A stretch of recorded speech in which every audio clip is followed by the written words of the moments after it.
So it is April 4, 2018. And the black world is in mourning right now because we are now mourning the passing of the mother of the apartheid resistance, Miss Winnie Mandela. Passed away 2 days ago.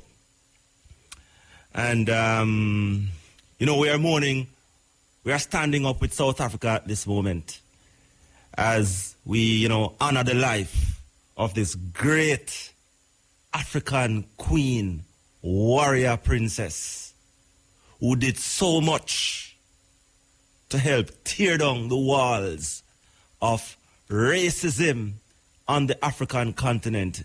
Still there, but the promised land is nearer with the efforts of people like Winnie Mandela. As a little youth growing up in the 80s, and we usually watch international news highlights and anything to do with international news on JBC TV them time there. And anything to do with South Africa. The lady that was always at the forefront of the struggle is Miss Winnie Mandela. She got through a lot. Yeah, man.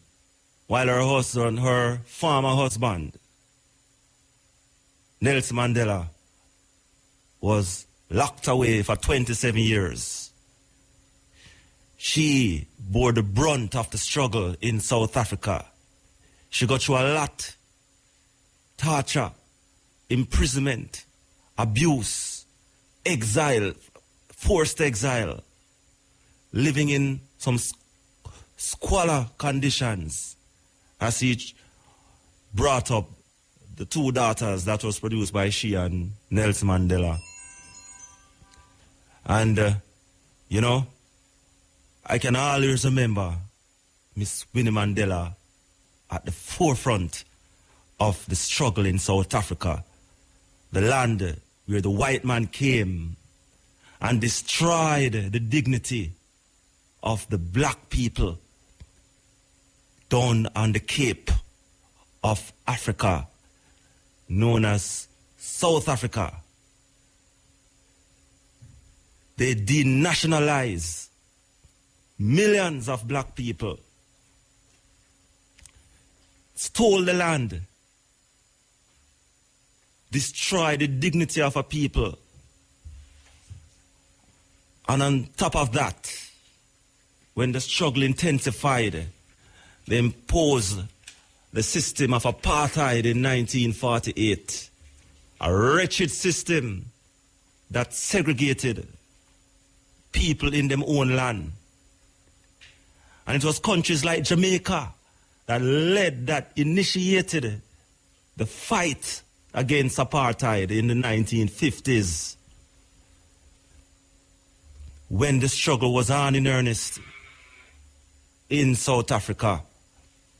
And the apartheid system reigned from 1948 until 1991, which there are still remnants of that system in South Africa as we speak. But Winnie Mandela, the person, the mother of South Africa, the mother of the nation, and we're not here to talk about anything else. But of course, we'll be having some features tonight on the great Winnie Mandela. Yeah? So, when we come back, we continue the discussion and the honoring of the late, great mother of the nation, Winnie Mandela. The great Peter Tosh, yeah, fighting against apartheid. And when I hear these songs, it's bring back so much memories as a youth in high school when we were in the height of the struggle them time there, back in the 80s. And as I say, we are, honoring the life tonight here on the Cutting Edge of the great Winnie Mandela, who passed away 2 days ago. And we were speaking that this was the lady who was at the forefront of the black African struggle in the late 80s, while her husband was being incarcerated in prison for 27 years, fighting for a just cause, fighting for a cause to restore their dignity, fighting for the land that was stolen away from them, fighting against segregation, fighting against oppression, that wicked apartheid system that annihilated a dignity of a people, the dignity of a people in South Africa. And, you know, there are so much things that happened to Africa. We trace back to 300 years when the white man came there. And of course, culminated with the scramble of Africa, where the European countries carve out Africa at the Berlin Conference in 1885. So you find the countries like France, Germany, Portugal, England, Spain, all of them met. Belgium, little Belgium, got the biggest piece of Africa, little Belgium in the Central Africa area of the Congo. Totally wiping away the dignity of the black man. And here we are today, fighting the struggle same way as it intensifies in a more modern kind of way. And with the passing of Winnie Mandela, we know it's the closing of a chapter and the beginning of a new era. Winnie Mandela, born in Bizana on the Eastern Cape, 1936. In South Africa, embarked on a career of social work, which led to her involvement in activism. Of course, we know the famous marriage she had, marrying the ANC leader then, Nelson Mandela, in 1958. And he was in prison for much of their 4 decades of marriage. She became the president of the ANC Women's League in 1993. The following year, she was elected to Parliament. And we can talk about some of her accomplishments, and we can talk about also some of what tainted her. But the fact remains is that at the end of the day, Winnie Mandela stood proud and tall for the black man and the black woman of the African race, the African diaspora, those living on the continent and those living off it. And we honor her life. And we don't be when nobody wants to say Winnie Mandela is our mother of the nation. All right, we're going to take another break because, you know, we have so much things to get through. We have some features coming up, and we're going to get them out of the way. Of course, we're going to open the lines as well for people to, you know, send them tributes, you know, and send them honor to the great lady. So let us get some stuff out of the way, and then we'll get right into the meat of the matter when we come back. All right, Cutting Edge here on IRFM. You know, easy, you know. She should have speed for come back, for come talk to the officer. All right, the Cutting Edge here on IRFM. Roger Haspel here holding the fort for the General Mutabaruka. Yeah, Cutting Edge, the original black conscious, African-centered program here on IRFM in Jamaica. Yeah, you know, also we are lieutenants of Pan-Africanism. So it's always an honor and a pleasure to sit in on this program. Of course, today is a day also where we look back 50 years ago today when the late Martin Luther King Jr. was gunned down in Memphis, Tennessee. He was born on January 15, 1929, and on the evening of April 4, 1968, while standing on the balcony of his motel room in Memphis, Tennessee, where he was to lead a protest march in sympathy with striking garbage workers of that city, he was assassinated. Of course, we're going to play a little later on, or, you know, a little later on, his last speech. It's like the man see what was coming. His very last speech. Yeah, when he went to the mountaintop. And of course, today is also the birthday of acclaimed American poet, storyteller, activist, and autobiographer, Maya Angelou, born Margaret Johnson in St. Louis, Missouri, April 4, 1928. This great lady had a career as a singer, dancer, actress, composer, Hollywood's first female black director, but most famous as a writer, editor, essayist, playwright, and poet. Yeah, I know her in the poet field. And as a civil rights activist, Angelou worked for Dr. Martin Luther King and Malcolm X. And some of her great poems include Phenomenal Woman, Still I Rise, Caged Bird, Alone, Touched by an Angel, Woman Work, Men. She'd have been 90 years old today if she was living, but her spirit lives on. Yeah. All right, so we continue to celebrate the life of the late Winnie Mandela. And right now we're going to go to her very, very last public speech, last public appearance, late last month. Of course, she was admitted to hospital last week, and she never make it out. Gone join the ancestors. Higher calling. But this is also her last public appearance. Welcome to the Great African Leadership Series, where we feature great inspirational speeches and quotes from African leaders. We will sleep peacefully when we leave this world, because we know we have left a custodians of the struggle.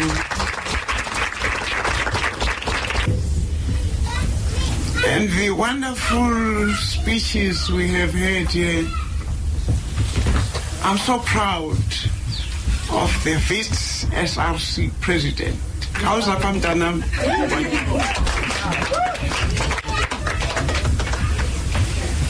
You know what it means to have young women like this on an occasion of this nature. You have no idea what it means to our generation. That day, Yabo Mamulili and Ngoi,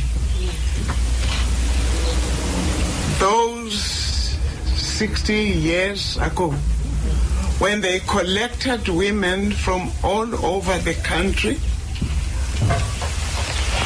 women who were walking barefoot, women who came from the countryside with their babies on their backs. And it was those years when apartheid was at its worst. South Africa was a police state. Even Nazi Germany did not compare to what we went through those many years ago. And that today we have young girls like this, Homa Mutandi, the wonderful speeches we have heard here,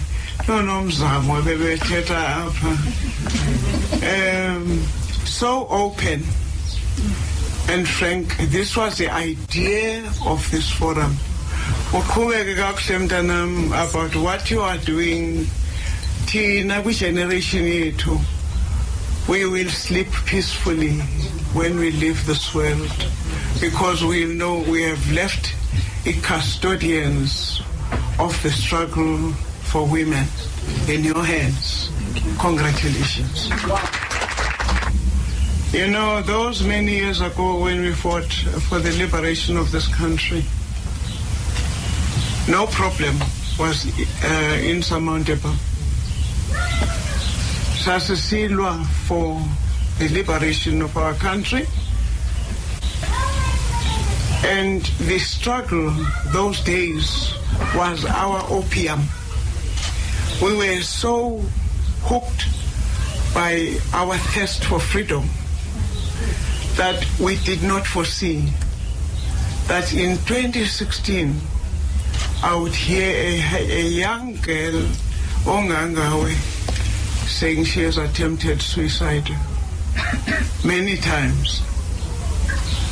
It is an indictment to us, to all of us sitting here as mothers, grandmothers, and as sisters and aunts to you. What have we done to our country? What have we not done that has landed us up to this situation in which we find ourselves? Namhlanje, the DA is able to get metros from us, and you women are in the majority. What have we done to South Africa? All of us need to introspect and find out, what have we done to these children? What now? Oh, sorry, this is my nurse from the military. She says I need to take a sip of water. My 5-year-old, her daughter, came from school and said, you know, Gogo, Ramos, there's a little boy I like in school. His name is Ramos. But this is a non-racial crush. But Ramos said he likes my pretty face, but he didn't like my kinky hair. 5-year-old. And this boy is of her age. And then we are surprised when there are sparrows of today calling us monkeys. And we think it's a joke and it doesn't affect you.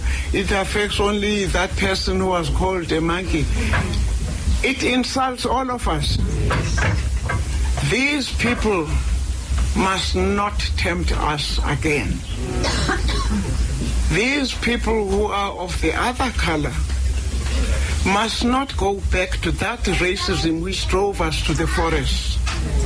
We are still there. We are still alive. And it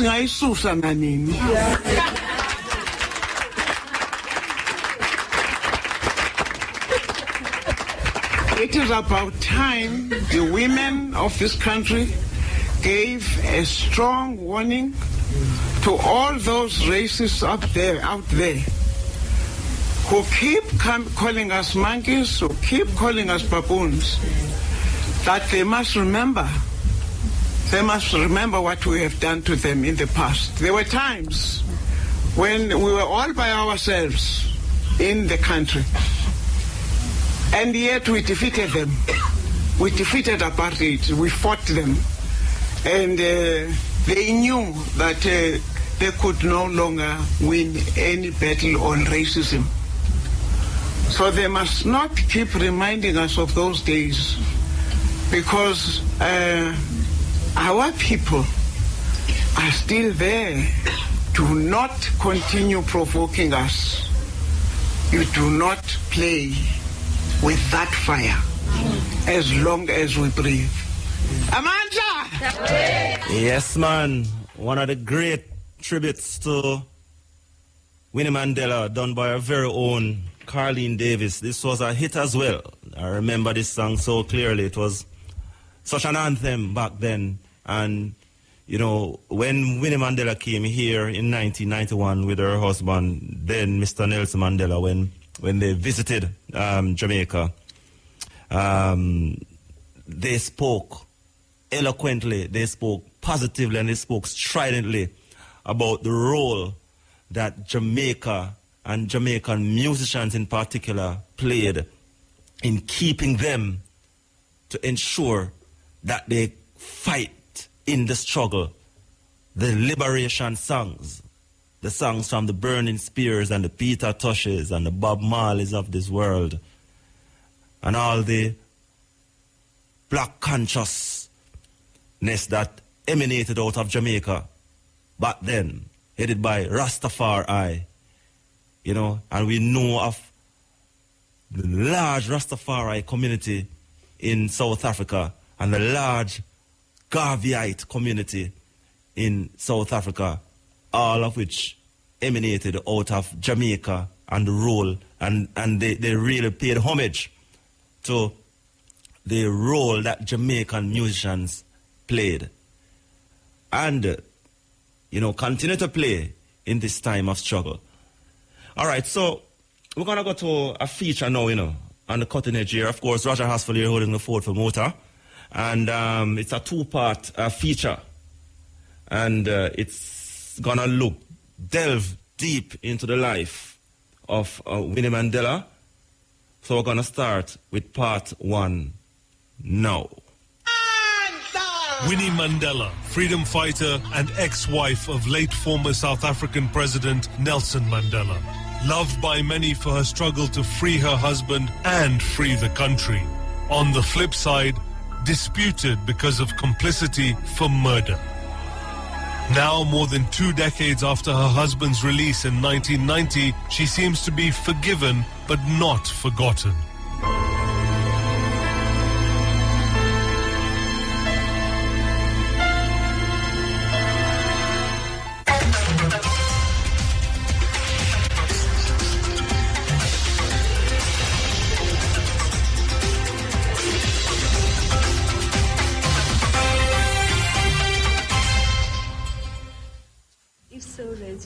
Winnie Mandela, 1997, in front of the Truth and Reconciliation Commission, the TRC, in South Africa. The TRC was set up in 1996 to investigate wrongdoings during apartheid and to promote an atmosphere of reconciliation. Winnie Mandela is to be heard about her role in the violence that raged through the Soweto township in Johannesburg in the 1980s.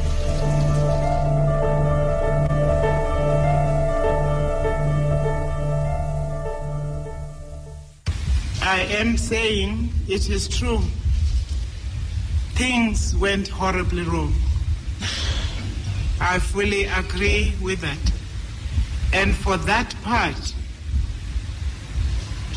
of those painful years when things went horribly wrong and we were aware of the fact that there were factors that led to that, for that I am deeply sorry.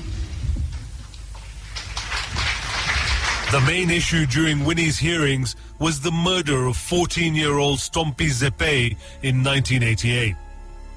The forced and hardly straightforward apology of the former wife of peace icon Nelson Mandela left the nation in shock. Also, it confronted people with the question of who Winnie really was and where she came from.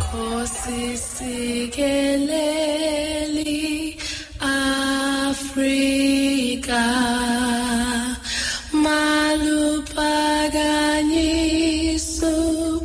Winnie Mandela was born on the 26th of September 1936 in Umbongweni in the province now known as Eastern Cape.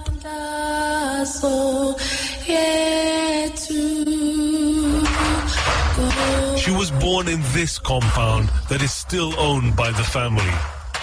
Winnie's cousin, Mheli Madikizela, says that people here are usually shy of outsiders with cameras, but he was willing to speak about his cousin. Mheli says Winnie often comes here. Yes, she visits her home. How can someone forget where she comes from? For now, she's the eldest in the family. So everything that doesn't go well, we give her a ring and arrange for her to come down. So you see now, as you can see, that the fields are about to be right.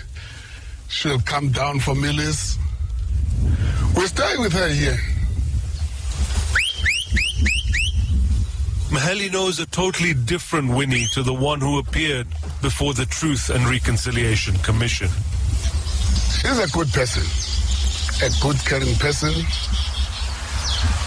someone who understands his family, someone who is helpful to the family, someone who doesn't take things. I mean, if something is wrong, it won't be right. Not far away is the site of where Winnie went to school, just opposite the compound. I'm told that auntie, which is Winnie, started school here. If you can look at these rocks here, this was a building where she started substandard A. This is the foundation that was left after it fell to this building, and it was never built again. It is right here that Winnie's future life was drafted through her father Columbus, who was the principal. Columbus Madikizela was also minister in the local government and had the means to send Winnie for further schooling to Johannesburg. Good education at the time was rare for blacks.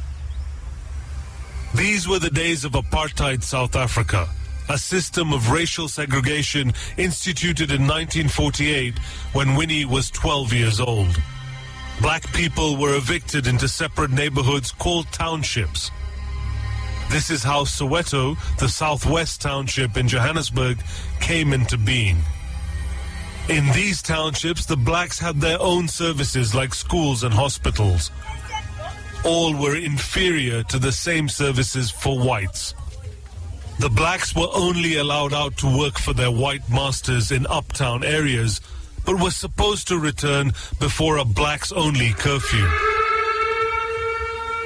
The separation was also felt in a practical sense.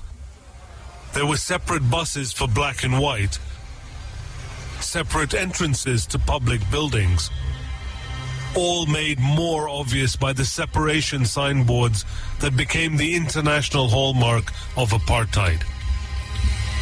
Apartheid was a fact of life for young Winnie in Bongweni. The biography Winnie Mandela, A Life, tells how white magistrates humiliated both her and her father by treating them like second-class citizens. It sowed Winnie's grudge against the apartheid system from an early age. She took this grudge with her when going to study in Johannesburg. The Chris Hani Baragwanath Hospital in Soweto. Winnie was working here as South Africa's first black social worker, having finished her education. The work in the hospital brought Winnie close to the hardships of the blacks in Soweto. Then, a few months later, she met Nelson Mandela, who lived in Soweto. They married just a year later.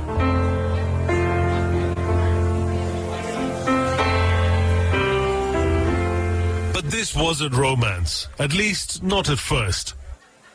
Winnie deliberately married straight into the liberation struggle, and she embraced it. She joined the 1958 ban demonstration against the ID passbooks that blacks had to carry at all times. The demonstration sent Winnie to prison for the first time. The life I've led from that moment has always been in and out of prisons. I can no longer even remember how many times I've been arrested and how many times I've been actually jailed. There have been too many. Winnie, however, kept supporting her husband and the struggle. For psychologist Saths Cooper, Winnie's commitment demonstrated her devotion to her husband and her strength. Cooper was in prison with Nelson Mandela on Robben Island for his participation in the 1976 Soweto riots. He got to know both Nelson and Winnie well. She was not a naive person who came from the rural Transkei to Johannesburg to discover what the ills of apartheid were. Already there was a certain steeliness, if you like. She had the necessary strength to commit to such a relationship, and she was not as passive as one would expect in a relationship where you had a strong male figure. She participated in her own right in activities, even though she was much younger than he was. Despite the danger of being involved in the liberation struggle, Winnie stayed on. She and Nelson had 2 girls. She raised them under continuous police harassment and arrest. But things got even worse when Nelson Mandela was sentenced to life imprisonment for terrorist acts in 1964. But still, Winnie remained defiant. She was on the steps of the Supreme Court in Pretoria when the verdict was passed. Winnie Mandela suddenly found herself on the world stage. She became the voice of the liberation struggle. Pretoria has failed to rule our country. Bua Mandela, bua! For Saths Cooper, now head of the Psychological Society of South Africa, Winnie had the conviction and the talent to take on this role. I don't think the world would have known a Nelson Mandela were it not for Winnie. Winnie stands out in a class of her own for having the chutzpah, for having the intellect, for having the beauty, and for having the understanding of the moment to take advantage of. And long before sound bites became normal, she had that ability. We are here today to tell you that that day is not far when we shall lead you to freedom. Amanda! Amanda! This is from me to you. Winnie even encouraged artists traveling outside South Africa to spread the message of Nelson and the struggle. Whether we're at shows, whether we're performing in stadiums or in halls, she would be there to say, you musicians, you writers, you painters, you've got the voice. More especially you musicians or poets, talk about Mandela being released. Tell the world that we want Mandela released. I think this is the woman who kept the Mandela name alive.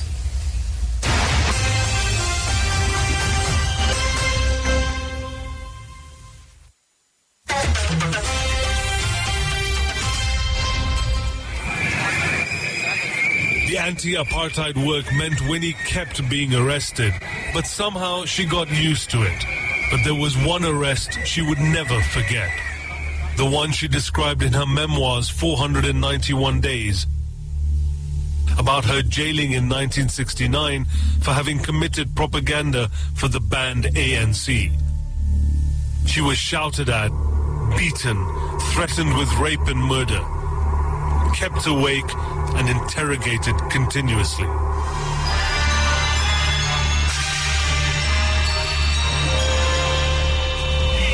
Life, a human being, was so sacrosanct that I could never on my own lift up a finger against any human being for ideological reasons. But what I went through, that personal experience hardened me so much that at the end of my interrogation, looking at my interrogators and what I had gone through, I knew that as I sat in that cell, if my own father or my brother walked in dangling a gun and he was on the other side and I had a gun too in my hand in defense of the ideals for which I was being tortured, then I would fire. Winnie's struggle from then on would take a completely different direction. Being subjected to the kind of treatment, torture, and humiliation that she was, she must have become very angry and wanted to seek a kind of vengeance for that. And so the kinds of things that she embarked on thereafter were exemplary of that. You know, she became more outspoken and in some instances fairly in your face with the authorities. She defied them openly. She made challenging and provocative statements. Winnie took her anger back with her to Soweto. She got involved in the 1976 Soweto uprising, a riot immortalized in street art along the Vilakazi Street where the unrest broke out.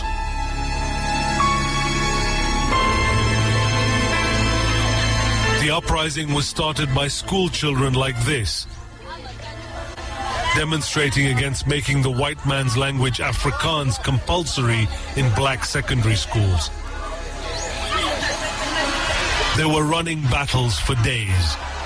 Demonstrators, of which many were children, were killed by the police. The uprising was symbolized worldwide by this picture of a dead student, Hector Peterson, being carried by his crying friend. Winnie's alleged participation in the Soweto uprising preluded the next stage in her life. Conscious of her growing influence, the apartheid government banished Winnie to the remote town of Brantford in the then Orange Free State. Brantford was founded by the descendants of the original Dutch settlers that came to South Africa to start a new life. If there ever was a true white South Africa, it was here. Winnie Mandela was dumped in the area designated for blacks. She was brought to this makeshift house by the police that is still inhabited. The police didn't tell local residents who she was, only that they were not allowed to speak to her. Winnie is not forgotten here, and certainly not by her former neighbor, 73-year-old Nora Nomafa, who remembers well how Winnie lived. This is the kitchen, and here there were cupboards which were standing here now for packing the dishes and what have you. And here was the washing basin. This was the sink whereby she used to wash the dishes. And at this corner, there was a stove here, a coal stove, as you can see the chimney up here. Despite the fact that Nora was not supposed to talk to Winnie, they managed to become friends. Nora was helping Winnie when she was sick. I managed to help her, to took her to the doctor in Bloemfontein. Then from there, we were friends. Then Winnie wrote me a letter saying, "Now, you are my best friend. I've never, ever had anyone to help me." As a good neighbor, Winnie started to help the people around Brantford. Nora remembers how Winnie used to cook for her, but also was scared of the police for taking the food. She would make fire and cook meal stamp. It takes time, Musa, right? And then she would say, "Please don't cook over there. I'm having the meal, the stamp over here. You must come and eat." Knowing very well that I am afraid of coming in, I won't come in. Instead, I might even just stand next to the fence there, sending my dish, saying that, "Could you kindly please do me a favor by doing this?" Is enough. But we're just friends.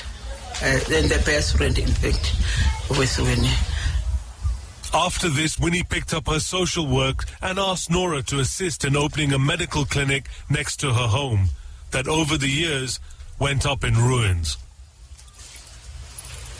Then Winnie organized a soup kitchen in this building, and she opened the first creche in Brantford that still exists. This was another face of the militant and angry Winnie. This was the compassionate Winnie. All her efforts made Winnie very popular. Even the people of Brantford, they used to say, "You are a godmother." Oh, we didn't want to hear a thing about Winnie. If we're saying Winnie, you must know that you are touching us, because she was of a great help. She did her work, Winnie, tremendously in Brantford. Even today, if you are saying Winnie, people of Brantford will say, Mama, because of her efforts in Brantford. The clinic was eventually destroyed by the ever-harassing police. They did it during one of Winnie's rare visits to Nelson Mandela on Robben Island. It made Winnie angry and defy her banishment and return to Soweto. Winnie's Brantford home is now set to become a museum. Going from Brantford to Soweto for Winnie was like jumping from the frying pan into the fire. Soweto in the late 1980s was the scene of running battles between police and groups opposing apartheid. Winnie's militancy resurfaced. In a 1986 speech in Munsville, she called for violence. I am back with you where I belong. This is now the right time to take your country. We shall use the same language the Boers are using against us. They know only one language, the language of the Caspars. We have no arms. We have stones. We have boxes of matches. With our necklaces, we shall liberate this country.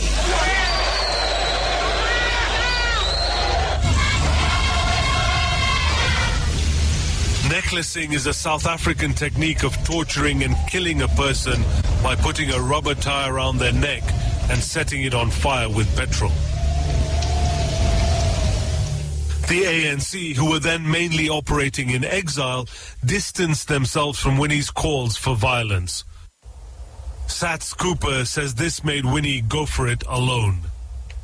Faced with the hatred of the apartheid state and its agents, faced with the lack of support from her own comrades, things would have happened in her mind to make her believe in her own power and ability, which would have created the room for behavior that may be regrettable later. Winnie's call for action didn't go unheard in Soweto, where there was already a culture of violence. South Africa is a very violent society. It's not become violent because of Winnie Mandela. It's been violent through colonial conquest at its sequela and through apartheid. People in Soweto today acknowledge that they didn't shy away from violence during the apartheid struggle. Mandela family friend Joyce Makubu is typical of many in Soweto. I'm telling you, as a very young girl, I nearly became a murderer at a very tender age because I felt like this was too much. We have to live here. We have to survive here. We have to be able to go to the shops without fear. We have to be able to go to school without fear. Then I decided if it means I should kill somebody or go to jail, but I'm going to make a mark that we also have a right to stay here and be free and play with other kids if we want to. The police harassment in Soweto in the late 1980s made several youths join Winnie Mandela for shelter. These boys became the Mandela United Football Club. She had around her a lot of people. And that, you must understand, was something that I think she cherished, because when she was banished to Brandfort, she was isolated, and there were periods when she was very much alone. And so to come back into Soweto and have people around her that were vibrant would have been something she thrived on. But these same boys were the harbinger of many things going horribly wrong for Winnie. The Mandela United Football Club degenerated into a violent gang terrorizing Soweto.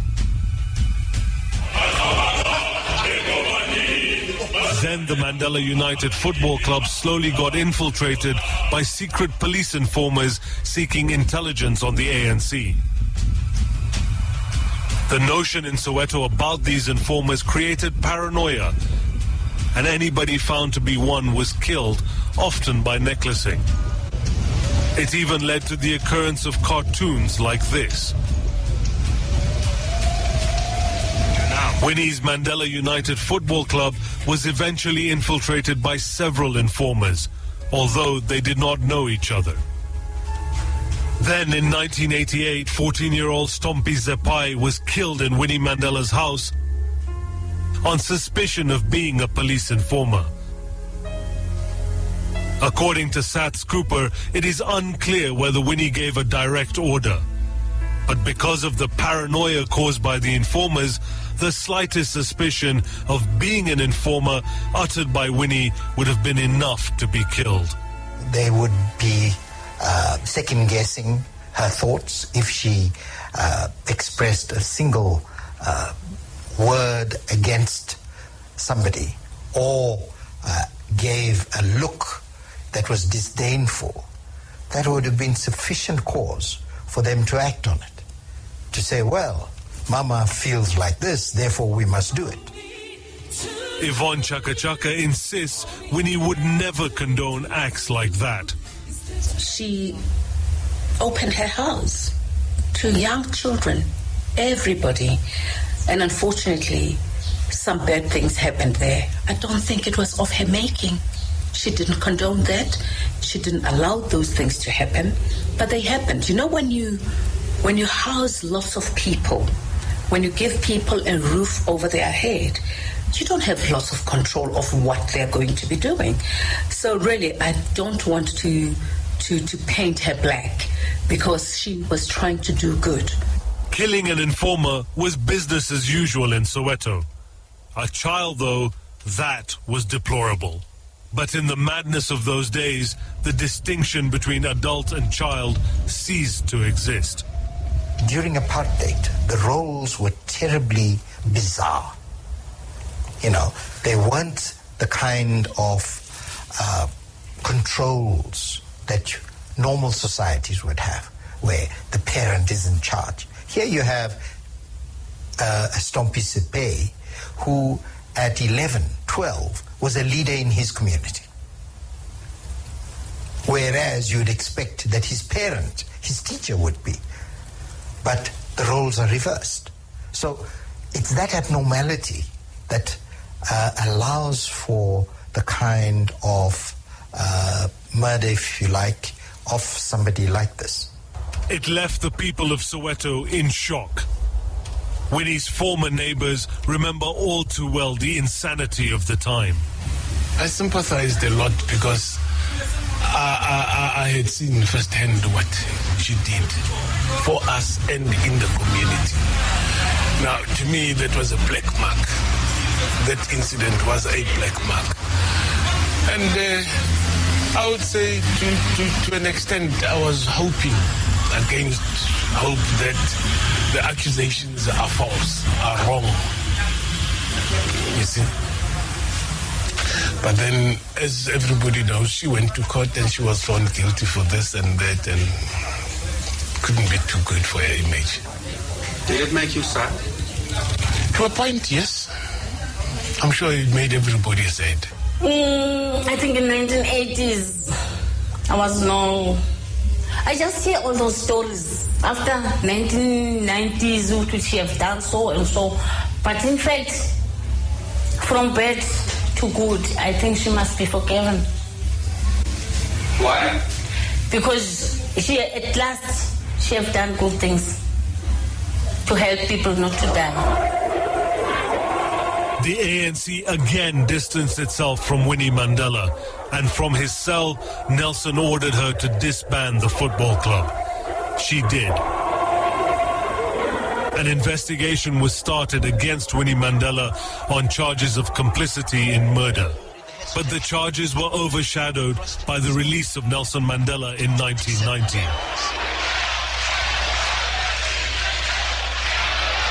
This was the moment that Winnie Mandela had been struggling for during the last 27 years.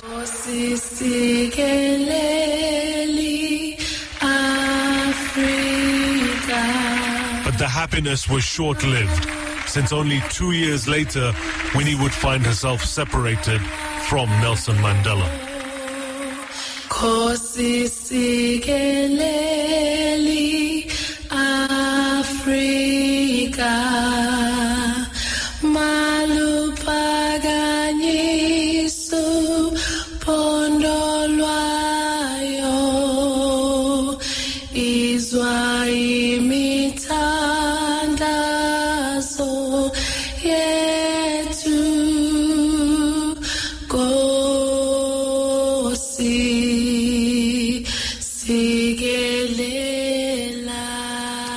All right, you're listening to The Cutting Edge here on IRE FM. Roger Hasfall here, holding the fort for Muta. And of course, Shamara here, keeping our company as well in the journey tonight. We're going till 2 o'clock.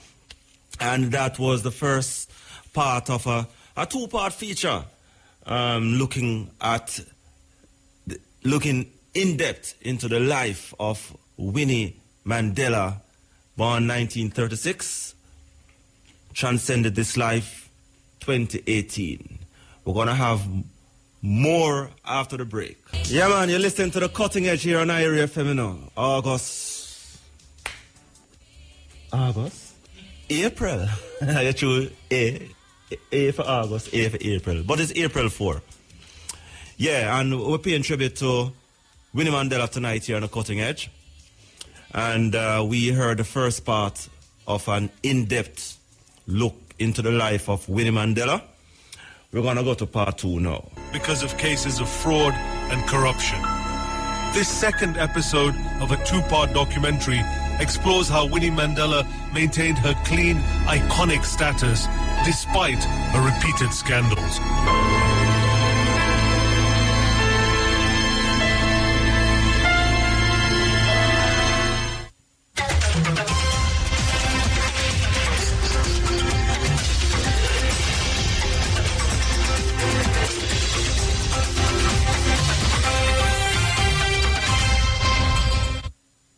The first part, Winnie Mandela, Black Saint or Sinner, explored how Winnie's support for Nelson Mandela led to his release in 1990. Now, in part 2, we explore how that heroic image was tarnished by scandals and how Winnie miraculously managed to survive them.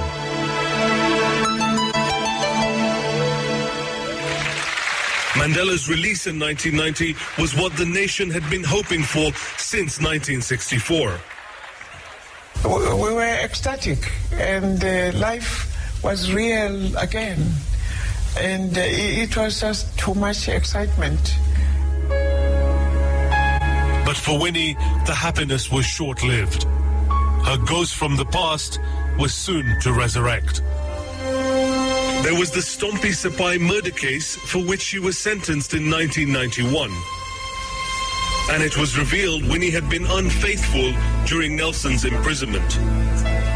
Winnie's scandals were harming Nelson Mandela's bid for the 1994 presidential election. He felt compelled to separate from her in 1992. Nelson Mandela made his decision public with this declaration: "My love for her remains undiminished. However, in view of the tensions that have risen owing to differences between ourselves in a number of issues in recent months, we have mutually agreed that a separation would be best for each one of us." Things around Winnie quietened until 1993, when she was elected chairlady of the ANC Women's League. Then Nelson Mandela in 1994 was elected as South Africa's first black president. Never, never, and never again shall it be that this beautiful land will again experience the oppression of one by another and suffer the indignity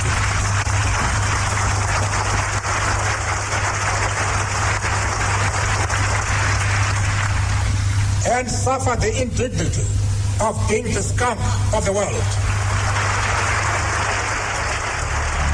President Mandela made Winnie a deputy minister in his cabinet, like a reward for her struggle to liberate him. But for Winnie, things went horribly wrong again. Just a year later, she was found responsible for mismanagement and dismissed. And the tide kept turning against Winnie. She was called before the Truth and Reconciliation Commission, the TRC, in 1997. The TRC was set up to investigate wrongdoings during the apartheid era. Winnie's 1988 Stompie murder case was under public scrutiny again. But instead of cleaning up her reputation, she gave a forced apology. I am saying it is true. Things went horribly wrong. I fully agree with that. And for that part of those painful years when things went horribly wrong and we were aware of the fact that there were factors that led to that, for that, I am deeply sorry. Winnie's seemingly cold-hearted apology has been studied by many. Amongst them is Professor Sheila Menches of the University of Witwatersrand in Johannesburg. Menches is a lecturer in political studies and knows Winnie because she was one of her students.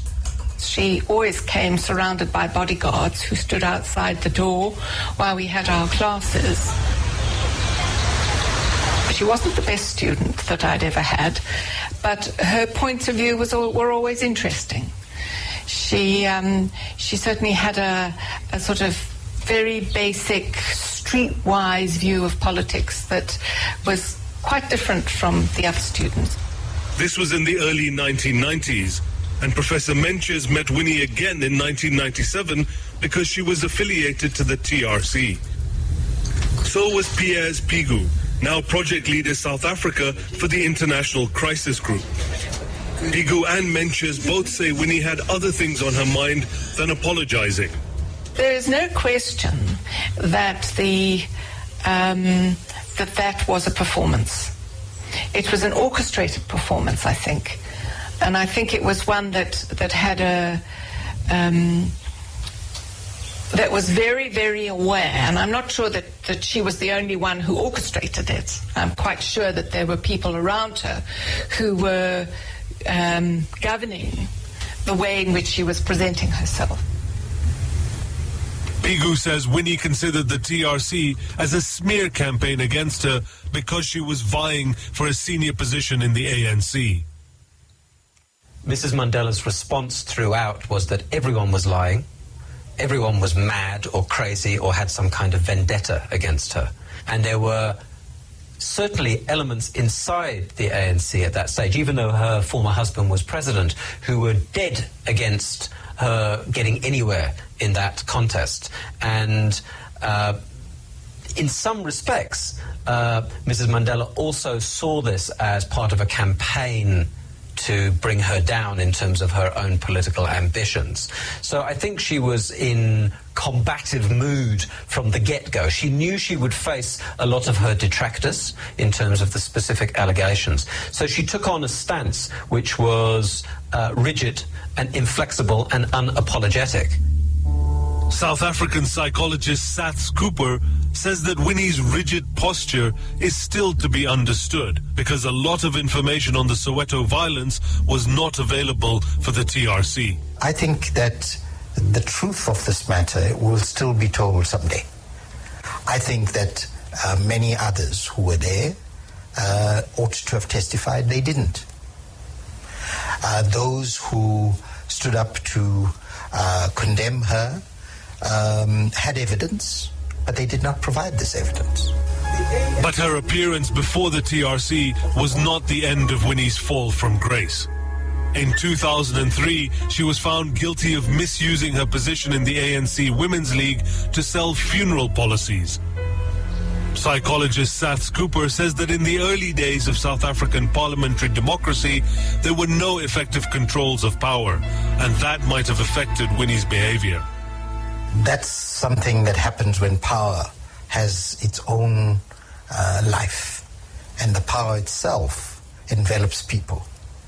So that power, if you feel that you are untouchable, you will engage in things where it's easy to say that you're doing something on behalf of the people, and the people and your own interests become blurred. And then the memory of suffering over all this period, that adds to the feeling of entitlement in that situation. Professor Menches also believes that her former student might have granted herself privileges in return for her long struggle. What we have seen is a sense in which, we didn't fight this struggle to be poor, as Matsungonyama said, and I think there's a sense of entitlement, especially from kind of royalty. Royalty should be supported, and this is the royal family of South Africa that we're talking about. Winnie stepped down from the ANC Women's League. And in retrospect, the 13-year period since Mandela's release reads like a catalogue of disaster for Winnie.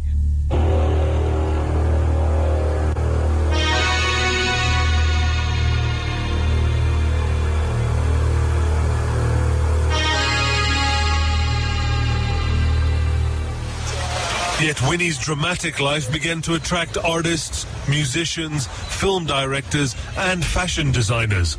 There was the 2013 movie Long Walk to Freedom with Winnie Mandela. The most beautiful girl I've ever seen. There was the 2011 movie Winnie by South African director Daryl Road. He was touched by Winnie's life. When she came to Johannesburg and got embroiled in what she got embroiled in, then she meets Nelson Mandela. And now he turns out to be ultimately the most famous man of all time, other than Jesus, perhaps. You know what I mean? I don't know, you know? So that's an incredible story. It's like in its own right, how a young country girl falls in love with this guy who becomes the most famous guy in the world, and she goes through all of that trials and tribulations. I became the best stick fighter in the district. There wasn't a boy who could beat me. You are a stick fighter? Yes, so watch out. And even in South Africa's reclusive opera scene, Winnie's life inspired musicians and writers.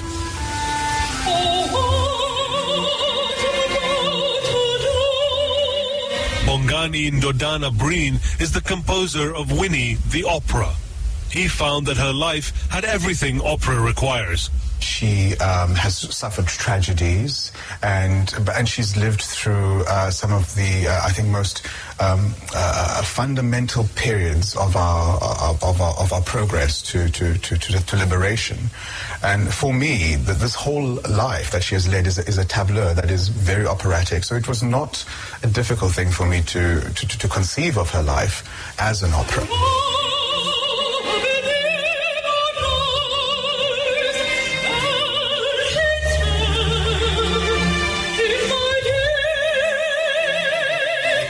The opera was well received by the audience, and certainly by Winnie Mandela herself. And I was glad I refused to read the script, and I refused to be told in advance what was going to be portrayed of me, because I wanted it as an honest evaluation of the journey we have traveled, and it is an honest portrayal. And I'm very happy about it. This is not doctored. It is as it was. Yes, man. The cutting edge here on IRA FM. Roger Haspel here holding the fort. So we have the final part of this feature on Winnie Mandela, and looking in depth into the life of our Queen Mother, the mother of the nation, Winnie Mandela. We go to that last part of this feature. The life of Winnie Mandela inspired a generation of musicians. Singer Yvonne Chaka Chaka dedicated a song to Winnie in 1987 when she was banned by the apartheid regime. We wrote a song called Winnie, Winnie Mandela, Winnie, Winnie, but obviously it was not allowed. So we then decided to change the song and wrote it, I'm winning my dear love, which was very clever because the song was saying, Winnie, Winnie, my dear love, I'm winning, winning, winning, winning. But when I went into the stadium to sing, the song was Winnie, Winnie, Mandela, Winnie, Winnie. So I think we were very smart as young people. We knew how to turn things the way the regime wanted it, but we knew what the song meant. The dramatic life of Winnie somehow earned a big respect. And this respect is also reflected in iconic images. There is a clothing line called the Winnie Mandela Signature Collection, designed by the South African Sonwabile Ndamase. He is also the designer of the shirts of Nelson Mandela. She is such of an inner soul person who doesn't dress to be seen, but dress to make a statement. Anything that she puts into her body, it's a statement on its own because she understood the culture of African person. Winnie Mandela, despite her tainted image, became a brand larger than life. And she contributed to that in Soweto by turning the house where she lived with Nelson into a museum and opening a restaurant next to it. Today, buses are dropping off herds of tourists. Local entrepreneurs thrive on it, but one could wonder whether visitors would have a notion of the violence that raged through these streets. But when asked about Winnie's controversies, people in South Africa did not forget them. South Africans in several layers of society do remember, but show forgiveness. I believe everybody deserves a second chance. Okay? And I also believe in live and let live. So, with that in mind, yes, forgive is a bit of a strong word. As far as I'm concerned, God only forgives. But give her a chance, let her move on. It's up to her to prove herself right or wrong, whatever the case may be. If you were put under those circumstances, or if I was put under those circumstances, I'm sorry, I would have come out a much worse person.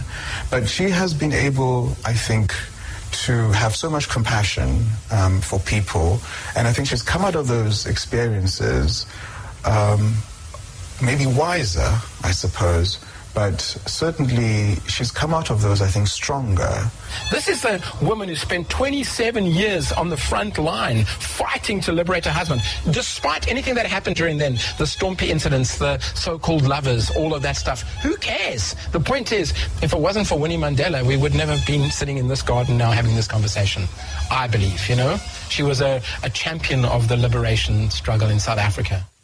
South African analyst Piers Pigu noticed this forgiveness, but says it is something else, that the majority in South Africa prefer to forget about their past to get on with their lives. I'm curious about the notion of forgiveness. I think in South Africa, this is more about avoidance rather than forgiveness. I think it's about not engaging and disengaging as opposed to actively forgiving somebody. According to Professor Menches, Winnie created her position during the struggle against apartheid.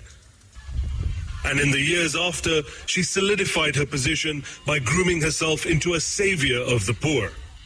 She never relinquished her critical voice. And, for example, when there were problems, when there were deaths anywhere in the townships, the first person to be on the scene was Winnie Mandela, talking very loudly and saying, where is the executive of the ANC? Where are our leaders? Are they too afraid to come into the townships? Well, here I am. So she was already saying, well, I'm an independent person, I'm an independent leader, and I can stand here as one of the leaders. I came from the rural areas, and that is why I understand the poverty of our people more than anyone else, because I lived it. Shall we? And Winnie Mandela seems to have momentum in current times. More than 2 decades after the abolishment of apartheid, a new separation in South Africa has developed. The separation between black and white transformed into a separation between rich and poor. South Africa is now amongst the countries that have the deepest poverty gap in the world. The country, with its nature and culture, has all the elements needed to live a comfortable life. But for the majority of the blacks in the townships, not much has changed. Winnie seems to be touched by it. I deal with those cases every day of my life. And most of the time when I'm not in Parliament and I get attacked by the DA, I am with the people in the squatter camps. I deal with those people every day of my life. There may be the changes here and there, which of course are admirable. We have taken strides in this country, but our greatest problem is the poverty of our people. Winnie keeps drawing attention to this in her public appearances, implicating that the ANC government has failed. We can have those great policies, we can have the great constitution, but none of those things translate in dealing with the poverty of our people. And for as long as the people are as poor as they are, this country is in trouble.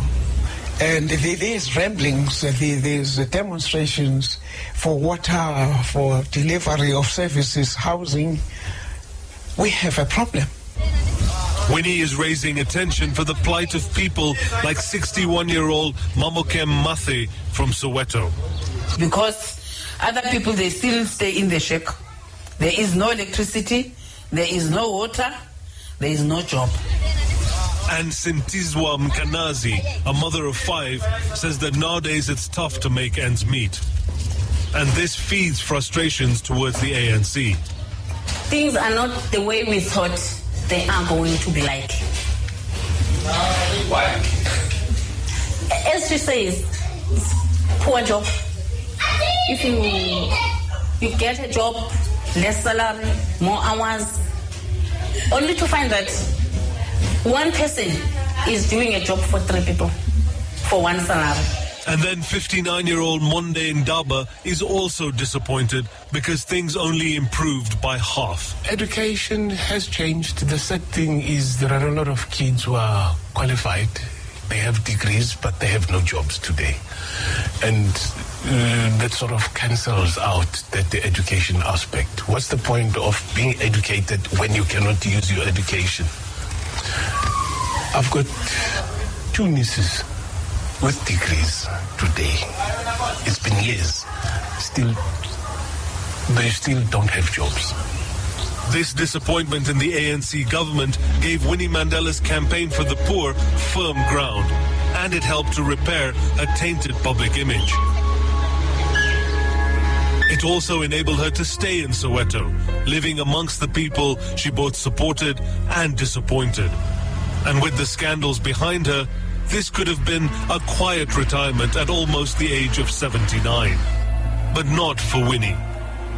Things again seem to be going horribly wrong. First, her former husband Nelson Mandela passed away at the end of 2013. And Nelson Mandela hadn't included Winnie in his will. Piers Pigu understands how painful that can be for Winnie, but not her reaction afterwards. She shocked the nation once more by trying to get hold of Nelson Mandela's ancestral home in Kunu. Some people do see it as unfair that he didn't provide some kind of symbolic gesture towards Mrs. Mandela, Mrs. Madikizela Mandela. So, yes, I mean, I can understand that, but her subsequent actions in terms of trying to get the house in Kunu, I think portray her in an extremely negative light. Piers Pigu says the claim on Kunu is also amazing, since Winnie had a good income through her struggle pension and through a South African MP's salary. But he says that might not be enough. She has a small grouping that of PAs and bodyguards and so forth that need to be covered. So there's a lot of expenses to keep the Winnie Mandela motorcade on the road. And Kunu is clearly seen as a potential money earner, particularly if the gardens are finished down there, which are the public gardens. Remembrance Gardens will be a place where tourists will visit, money will be extracted, there'll be some kind of visitors centre and so forth. So, yes, I understand why people are seeing this as that Mrs. Mandela is being driven by potential pecuniary interests. The matters surrounding Winnie's claim on the house in Kunu are unfolding. It's these contradictory elements that are fascinating about her.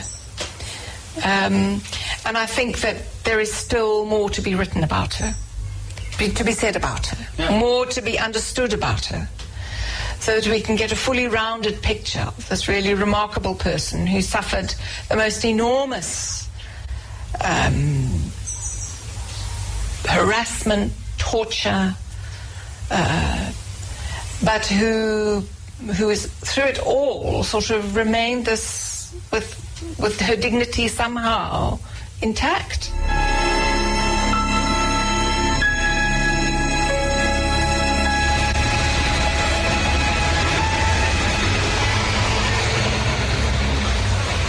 Whether or not she fades to grey gracefully and retires quietly into the countryside, that seems unlikely given her persona. And I think that people will always be interested in what her opinion is about the extent to which the ANC has achieved what it set out to and what are the major struggles.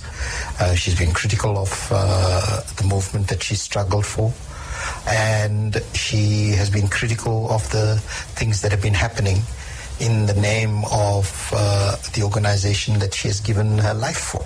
She's going to keep on sort of making statements and going to present herself at these different rallies, at these different tragic moments and so on.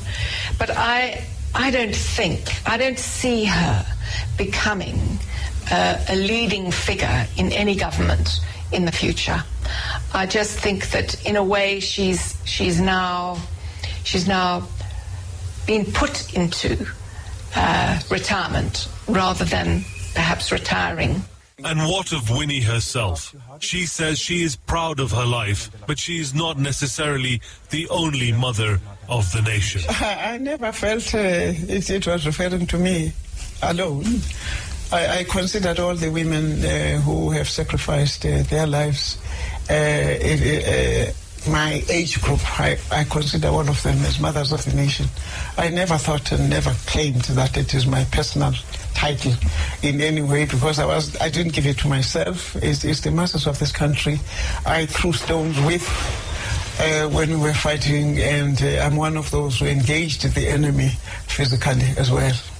And very proud of it, that I did what I did underground, and I was part of those who brought down the regime. So I don't really mind whatever they call me. Sometimes that mother of the nation is translated negatively. I don't really give a damn. What is important is the fact that I am one of those who brought them down, and I walk tall about that. And I'll do it again.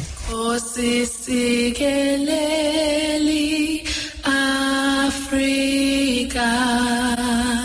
And to end this two-part documentary, one can conclude that one question hasn't been answered yet about Winnie Mandela.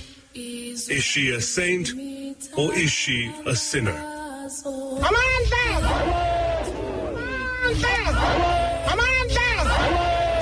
All right, that was a two-part feature looking on the life in depth. Winnie, the late, great Winnie Mandela. Of course, cutting edge here on IRA FM. Roger Hasfall here holding the fort for Mota. And of course, we're going to take a break. But after the break, we're going to open the lines. We're going to ask people to call us. And, we don't know the usual discussions here on the cutting edge. So now is a good time to start get those calls in. Let us have a little discussion. We can't talk about Winnie. We can't talk about anything regarding, the whole consciousness, the black consciousness, the African-centeredness, the African resistance, everything, the Pan-Africanism. So after the break, you can call and let us talk. And just to remind you that we are heading into the new day. Yes, man, good morning, good morning, good morning. This is the second half of the cutting edge here on IRA FM.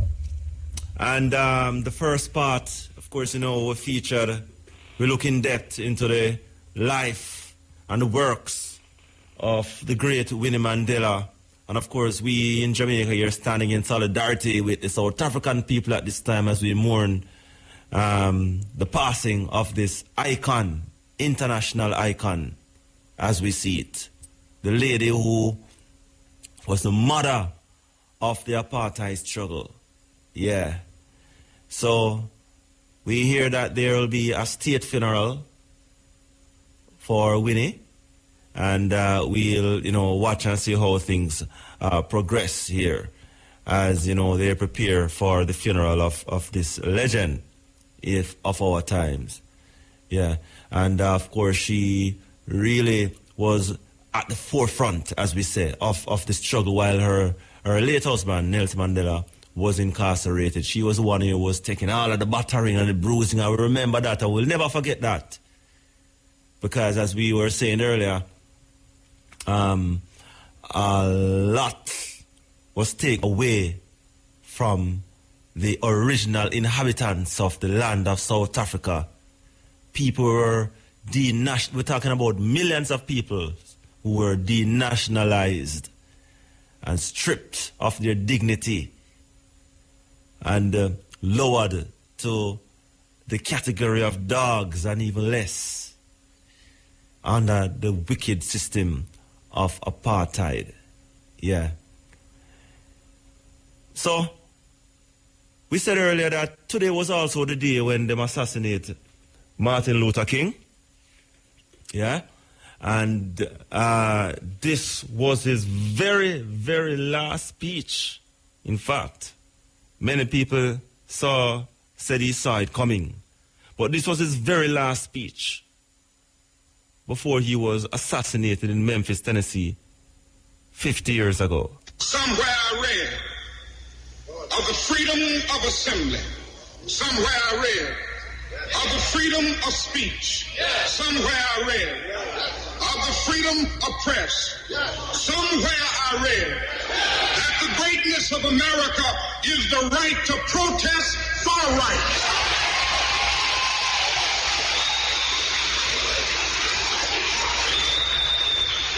And so just as I say we aren't going to let any dogs or water hoses turn us around, we aren't going to let any injunction turn us around.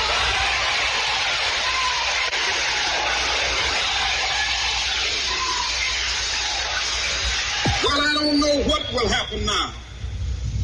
We've got some difficult days ahead. But it really doesn't matter with me now, because I've been to the mountaintop. Textbook in the primary and secondary schools in Jamaica. Yeah, man. We still have as a head of state a European as our head of state, rather than someone from Jamaica as the head of state, because the Governor General does not represent the people of Jamaica, but represents a foreigner whose office and rulership is coming from people who enslaved our African race. Right. Jamaica must become a republic headed and led by Jamaicans for the benefit of Jamaicans. The vast majority, over 90%, who are of the African race.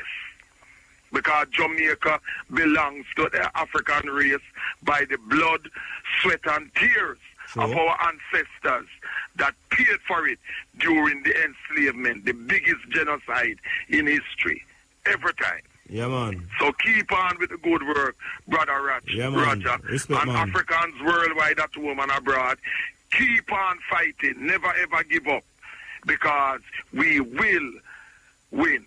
We as Africans will win. I, Mandingo, student of Marcus Garvey, always say that every time. And blessed love to Marcus Garvey Jr., the son of Marcus Garvey, physics teacher and political leader from Kingston Technical days in the 1960s in Jamaica.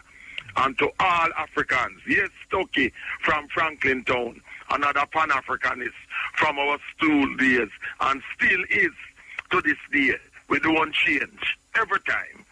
One creator, one aim, one destiny. Up you mighty race, we shall accomplish what we will. The words of Marcus Garvey. Emancipate yourself from mental slavery. None but ourselves can free our African minds. Marcus Garvey, the greatest African leader ever. Jamaica must be a republic.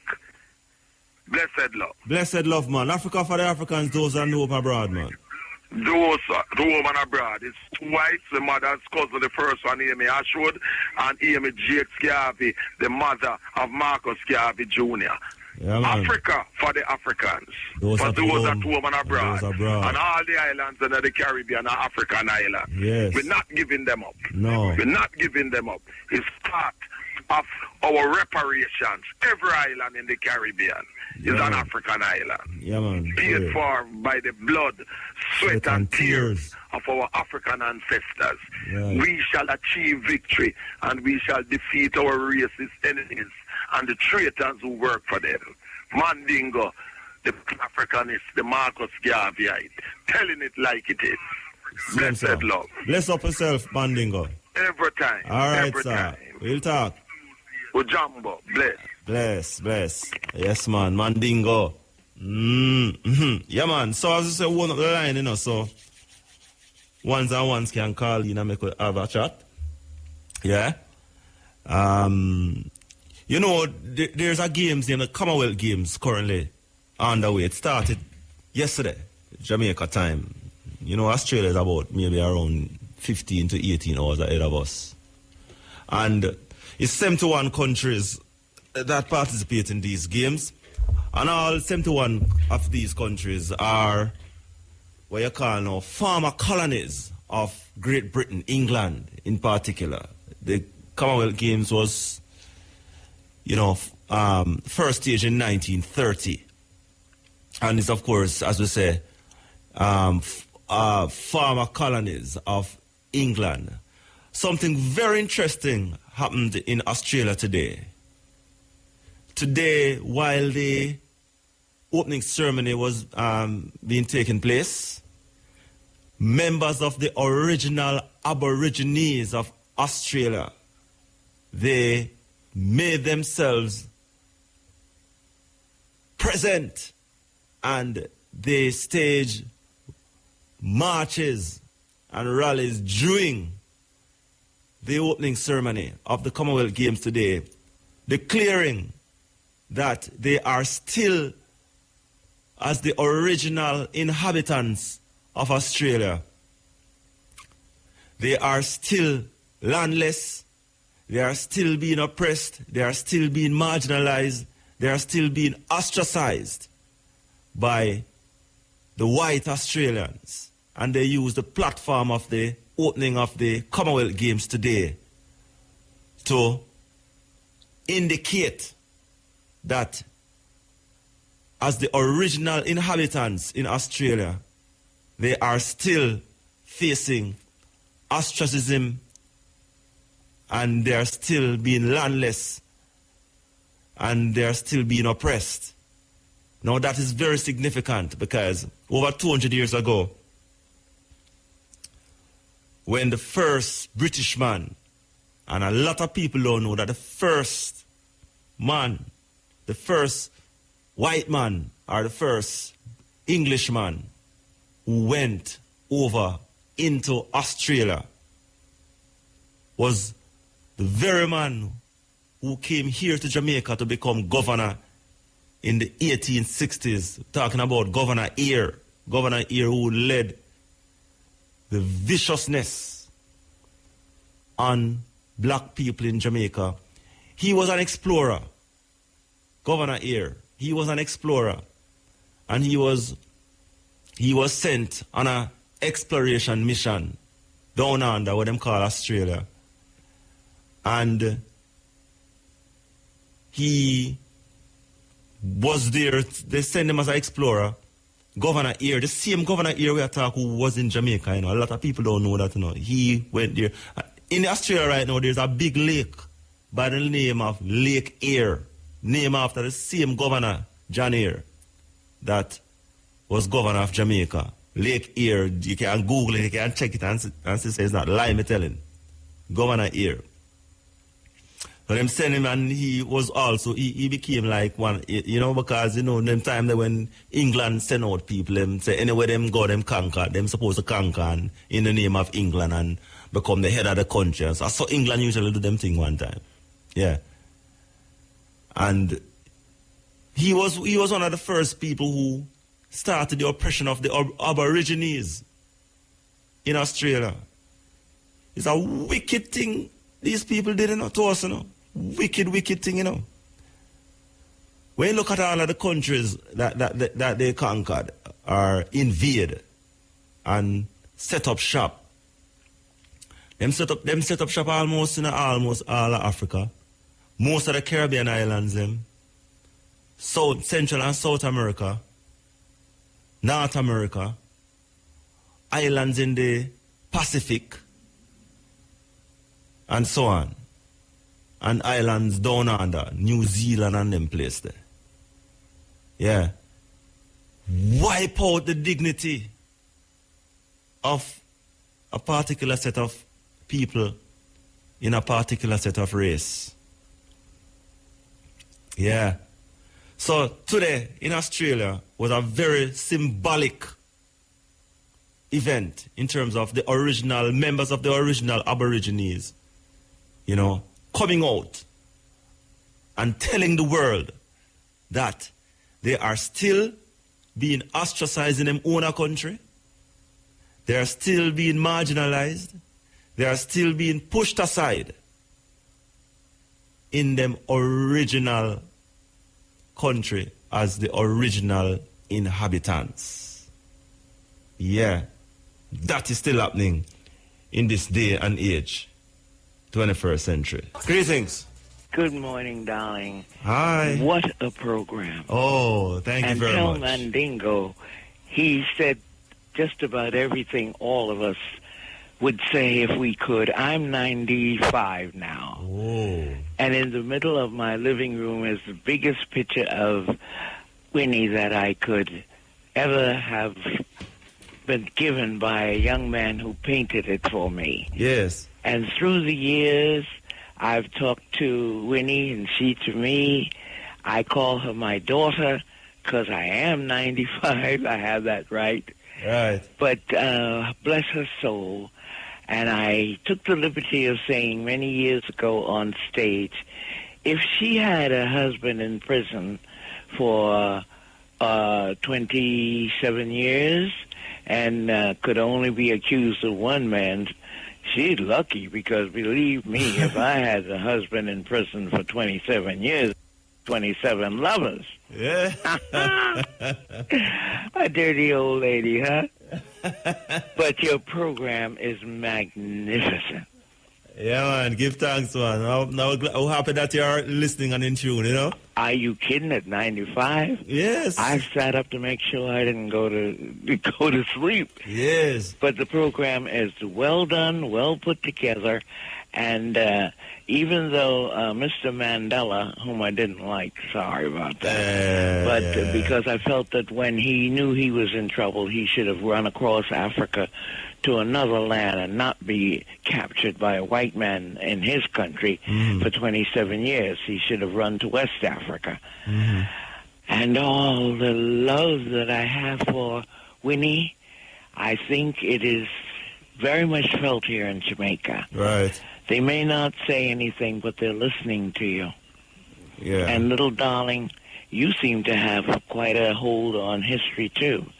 And by the way, Africa cracked this week. The land Africa cracked across. And I think it's in loving acceptance of Winnie in its bowels. Well, right. All right? Yeah. My darling, keep on doing the good work you're doing. Yeah, man. We appreciate it, man. We appreciate the call. All right. Yeah, man. And take care. We'll talk again. All right, darling. All right, sister. Sister Samad. Greetings. Yeah, man, give thanks. They are doing a very good job. Yeah, man, give thanks, brother. And I'm very happy to have heard Queen Mother Smart. You should need to get her time. Queen Mother Smart. Go on, you go on. The reason why I say Sister Smart because it's so usually call her from day one. But you know it's Queen Mother Smart still. Yeah, man, greetings. Aye, Mr. Robert. Aye. Aye. What a go on? Why, me then at the St. Thomas here. Yeah, man, how's the east, man? Well, we have a nice little sunshine here, you know. How what you say? Yeah. Yeah, man, we have a nice little sunshine here. Don't know. Yes, I am. And I give thanks and praise, you know. Saying, give thanks and praise, man. Yes, I and I. Yeah, man, I have to bless up Mandela. To stand up on the battlefield. Saying. Yeah, man. John, know I have to bless that man, you know, see. Can stand up on the battlefield. Yeah, man, and the Winnie, you know? Winnie. Yes, yeah, I am. You know, I don't know. I never watch him since he was them advertising on the TV. Who that? Miss Queen Mandela. Oh, yes. Yeah. Yeah. Yeah, man. It's right now, Mandela set the trench, you know. True. So right now, and I can't stop and give him a special big up, you know, see it. Right. Yeah, man. And the next thing you see, fireman, you see the crime in our country, yeah. The sick height, you know. True, man. Yeah, man. The sick height, man. Yeah, man. All type of crime. You see the man, them flip over the crime. The man, them put man in the hurt, man, them put food there. You know, see it. I tell you, yeah. And that the man I'm going nowadays. Every day me I tell a star, the crime is gone. High me I tell him. Them left we in a mess, man. And that a part of the mess where we in right now. We just kill off one another. Because it's just a mess where we're left in, you know. You know, see it. And hear the thing now. The man them no want invent them own thing, you know. The man them a depend on another man property and another man sweat, you know, see it. Another man liberty. So to that now, no man no want push it. Every man want look on every man and say, boy, I'm look on things overnight and them things, you know, see it. But I know say it set in here. You know, see it. And also Papa say, you know. You know, see it. Papa say, man, to come together and let us live as one. True. You know, see it. I heard to the on a trod. Yeah. See it. And I see it, man. When I know man, a baby, when I know baby, a police, when I know police, a soldier, everybody me I tell a star. You know, see it. Now my idea that man, I see this in here. You know, see it. Yeah. Yeah. Look how much tribal land there, yeah. The man them can cut down the land every rasta. Plant some ganja and some food, you know, see it, and Lego violence, Lego killing. You know, see it. Yeah. And them know that, man. I know some of the murderers them supposed to leave that, but I don't care. I true tired. I be defend in our country, you know, rasta. True, man. You know, You say you live, you say you born, you say you grow, you say you're going to stay, you know? Yeah. Yeah, man. I will give two bubble, two bless. Man like Bongo here and Bongo Shaw. Bless up them Rastafari, man. They don't see it. Yeah, man. Seeing. Yeah, man. Yeah, man. And me love how the whole program in here. Yeah, man. We give thanks, man. You know, we have to do Yeah, what man. we have to do, We have to give thanks to the Rastafari, you know, see it. Seeing. Yeah, man. And I hope they just keep it up, see me, and just go and Oh, we're not drop it, you you know. We're not drop it, you know. We're not drop it, man. No, yeah, they can't drop it, We're yeah. not drop it. You know, see it. We have a whole heap of work to do, you know. We have a whole heap of work. You know. A 500 years worth of setback we get, you know. Yeah, man. Yeah, so, yeah, man. I mean, you know, we have to fight to reclaim back our rightful place in this earth, rightful place as people with dignity, as people with equal rights. Yes, sir. You know? You know, see it. People are creators of civilization. Yeah. You know? Yeah, man, we have to do what we have to do, man. You know, we have to just, whatever medium, we are the medium, you see, a lot of people, a lot of us, you know, we are the medium, you know, a powerful medium like the media, and, you know, we not use it the right way. We not use it to we not use it the right way. Yeah, very few people are do it. And, you know, I have to give thanks to the very few people who do it. Yeah, a few intelligent people are doing it, you know, see it. You know, see it. That's why I feel safe the government put up some more school in the island. I check so that more properly and better, you know, because the man need to learn Rasta. Yeah, man. They can't know the culture, man. Me no feel them, you know, see it. Me no feel it, Mr. Raja. Seeing. Tell you the truth, here. Me no feel it, here. Yeah. I as a Rasta man attack with the eye tonight. So that's why I bless the eye. It's 2 sentences with the eye, you know, see it. Seeing. They bless up the operator, Jano. Yeah, man. I don't feel it, here. Yeah. I don't feel it. I don't feel Jamaica again, here. The man, them turn it in a cowboy tone and them thing there. Like a Mexico, them there. Let me take this thing out of my mouth, you know, see it. Yeah. Yeah, because I feel like talk it, man. Jano. Man, I'm turn Jamaica like a gun town and them little thing there. Them things they don't work. Them things they don't work, selfish, you know. man, too selfish, man. You know, see it. Yeah. Man, I'm too selfish, man. You know, see it. With this Rasta, another day and night. You know, see it. Yeah, man. That's why right now, you see, every day, you know, I go down to Princess Margaret Hospital, you know, but get some to check up on them things there. But I'm around there. Yeah. Because I check myself more time. And then I tell you, me see the situation. It's dread, it's wicked, me I tell you, Mr. Raja. It's wicked, me I tell you, Star. You know I feel, Seto? You see, now 1-year-old go up to 30 odd. Yeah. I feel so when them go to the clinic, you know, them supposed to pay money, you know. Yeah, man, pay to see the doctor. I say from 50, go down and get a free checkup too. So you say you want, okay, I don't understand you still, but where you say you want people under 30 for pay? Yeah, from 1 go up to 30, supposed to pay to see the doctor. Okay. And from 50 go down get a health card, free checkup. Yeah. Because right now, to the condition when we sit down there, the nurse them not get no money neither. Yeah, it's a never-ending story. Them not get no money. Never-ending story, you know? You know, see it. And this man again, him just have the little money, just have grown and do some little on-call for police. When the little grassroots man on the road want to fix on them little thing there. See? Yeah. The grassroots man on the road want to fix it because plenty people live in the country, you know. You know, see, plenty of live in the country and we do a little farming and them things, you know, see. So, them big guys, you know, they on them big talk and money contest and big man talk. Them fi know what them do too, you know, see. Right. Yeah. Anyway. Money contest and big man contest, them depend. Anyway. I mean, I see them do nothing at all. Yeah, man, anyway, give thanks to the know. Give thanks to the know. You don't know. Yeah. Yeah? Aye, man. Bless up St. Thomas. I just talk from the St. Thomas, you talk yeah, you man. know. Bless up St. Thomas, man. Don't know. I feel what place that, you know. Manners and to the eye too. Manners and respect.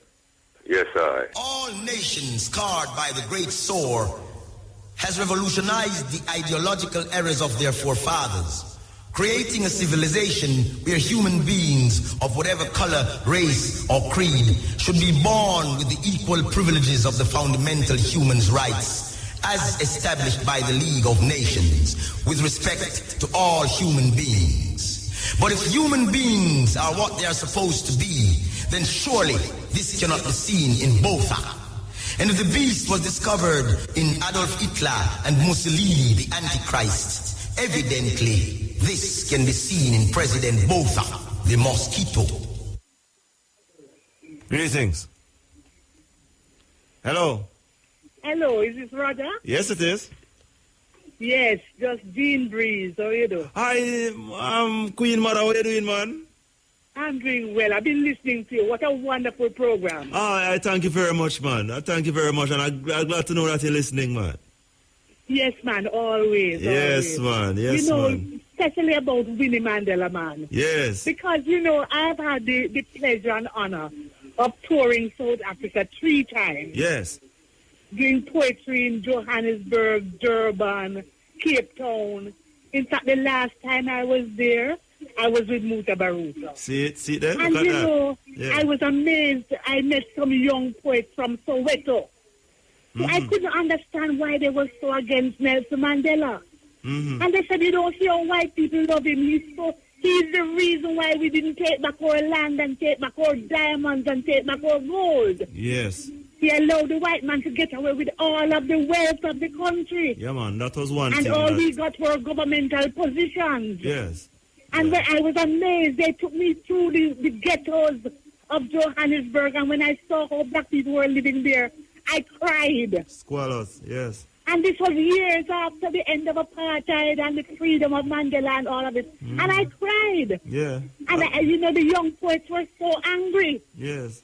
And these are people who love Winnie. Yes. For the stance that she took, and they understood what happened to her. Yes. You know, so I'm really glad to hear this show about Winnie telling her life and all of that, you know? Yes. Because the young people of South Africa were very, very concerned about what was happening in the country. Yes. And you see, just the other day, the new Prime Minister has said, no, he's taking back the land. Yes, man. Yes, it's about time, my brother. Yes. True. Because that is what has defeated us. They took our land. Yeah, man, and give us a Bible, as Jomo Kenyatta said. Yes. And now in Jamaica, they give us the gun. Yes.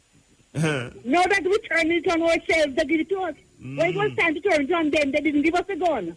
True. But now we turn it on ourselves, they give it to us. True. Serious thing. Yeah, Serious man. thing. Yeah, man. Thank you, my brother. I really listen. Good show. Very good show. Yeah, man. I appreciate it, man. All the best. Yeah, man. And we'll talk again. Yeah, man. All right, man. Yeah, man. Bye. Greetings, Roger. G-Lax, Waynesburg Gentles from St. Anne's Bay. From St. Anne's Bay. Yeah. That's right. You are going on. Big up yourself for putting out something forward for Winnie. Yeah, man. She's a blessed empress. Definitely. She am a mother and she am a baby. Yeah, I tell you.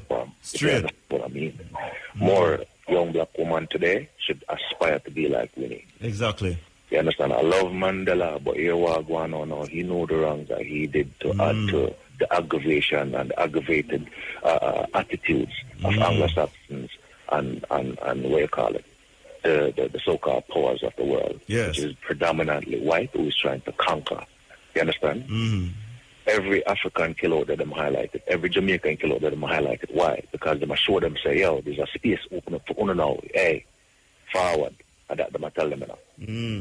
But they need to get rid of I and you first, you know? All right, so it's the way to go. Yeah, man. So, what if our blessing strength to it? Yeah, for real, you know? Yeah, man. On our life and our soul, you know? Yeah, man. I will give thanks for the road. Because remember, we usually see, as little youth, you know, we usually say, hey, when we usually watch international news at night time, you know? Always. You know, Winnie Mandela is a lucky youth. Yes, man. And she got through hell. She got through hell, and she got through hell. I want to hear them things that continue today, where the youth them know about Marcus Garvey, they know about Winnie, know about the Africans, and I know about the people who add to it. And I try and see more sisters like Winnie. You understand me? I say, give thanks to the whole area from staff. Give thanks to you and give thanks to the program. Big up Mutabaruka. Yeah, man, you mean, man? Big up general, man. Bless. Greetings. Greetings. Yeah, I think I know the voice, yeah, but go on. Yeah, man. Nabi Natural here. The great Nabi. Binta. Yeah, man. Big up. Yeah, Binta Breeze. Big up Binta Breeze. No.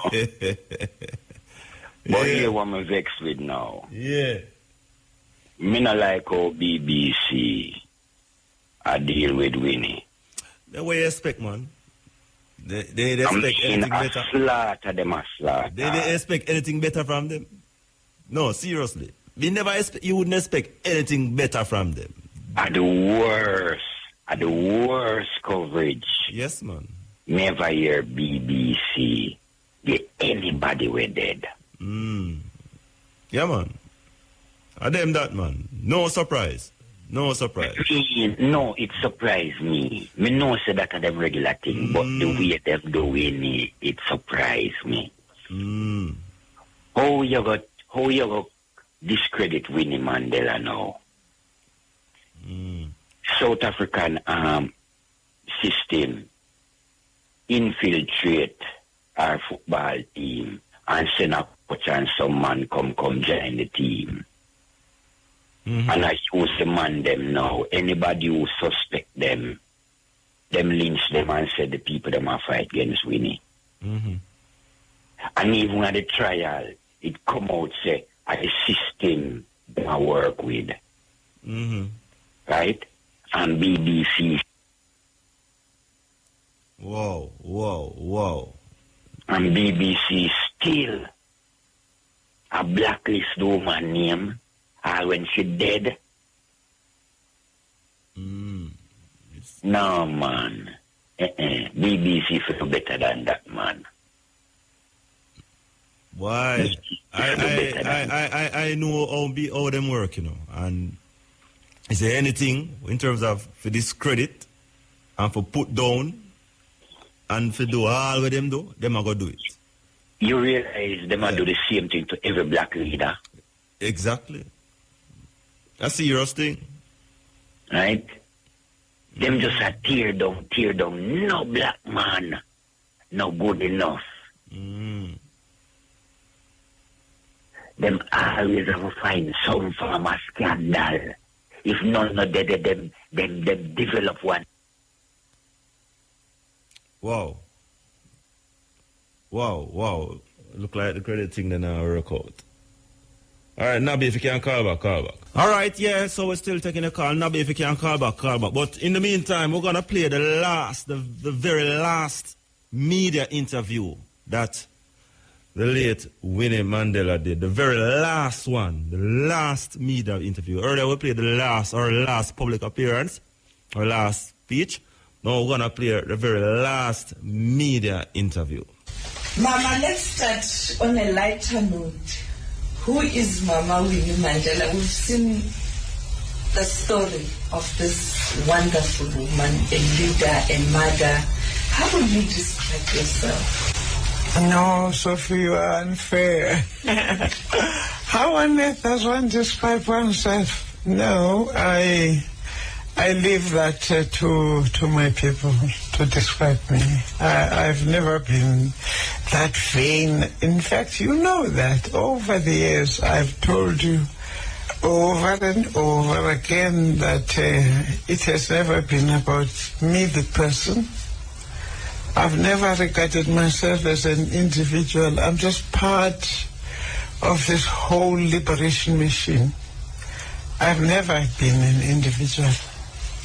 So I can't describe myself outside of the collective. I belong to the collective. The African National Congress prides itself in the collectivity of the leadership of the ANC. And I have never been in a position to say I always talk about us as we, because I'm just part of the whole collective.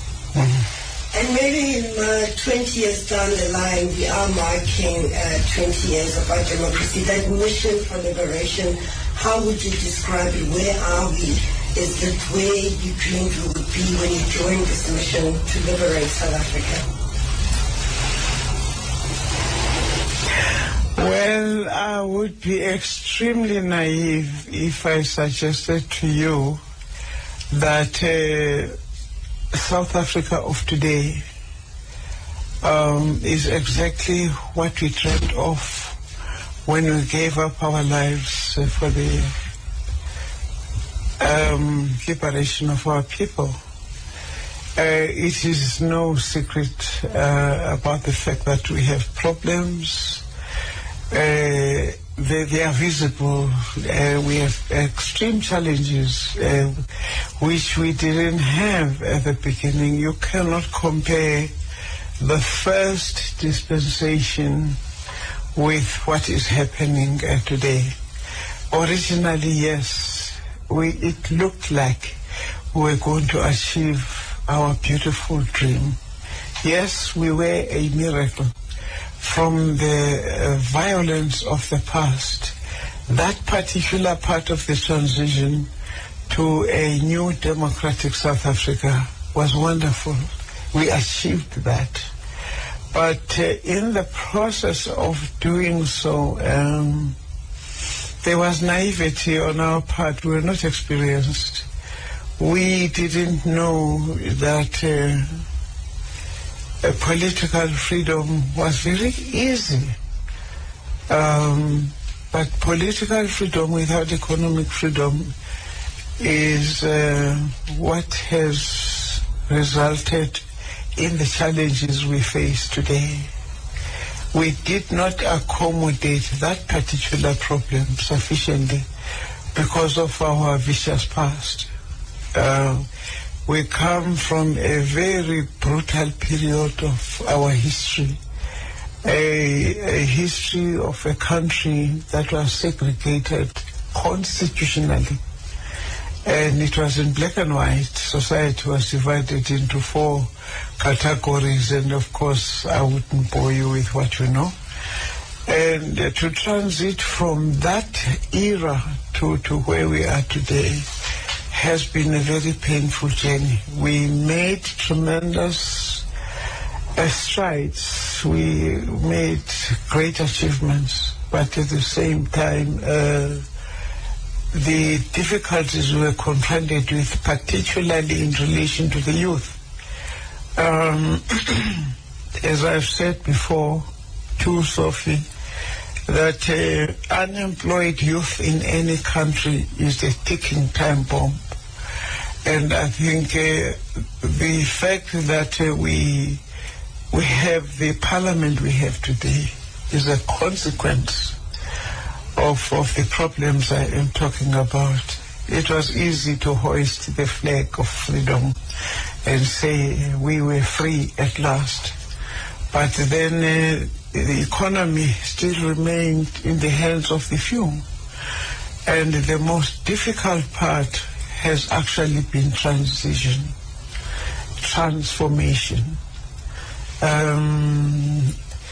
we didn't realize how difficult it would be to get back our land, because it was owned by the people who had oppressed us all those years, and we had had such a violent history that we wanted to put an end to the armed struggle, difficult as it was.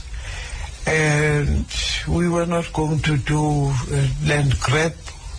We were going to see to it that we passed legislation that saw to it that we got our land back transitionally and amicably.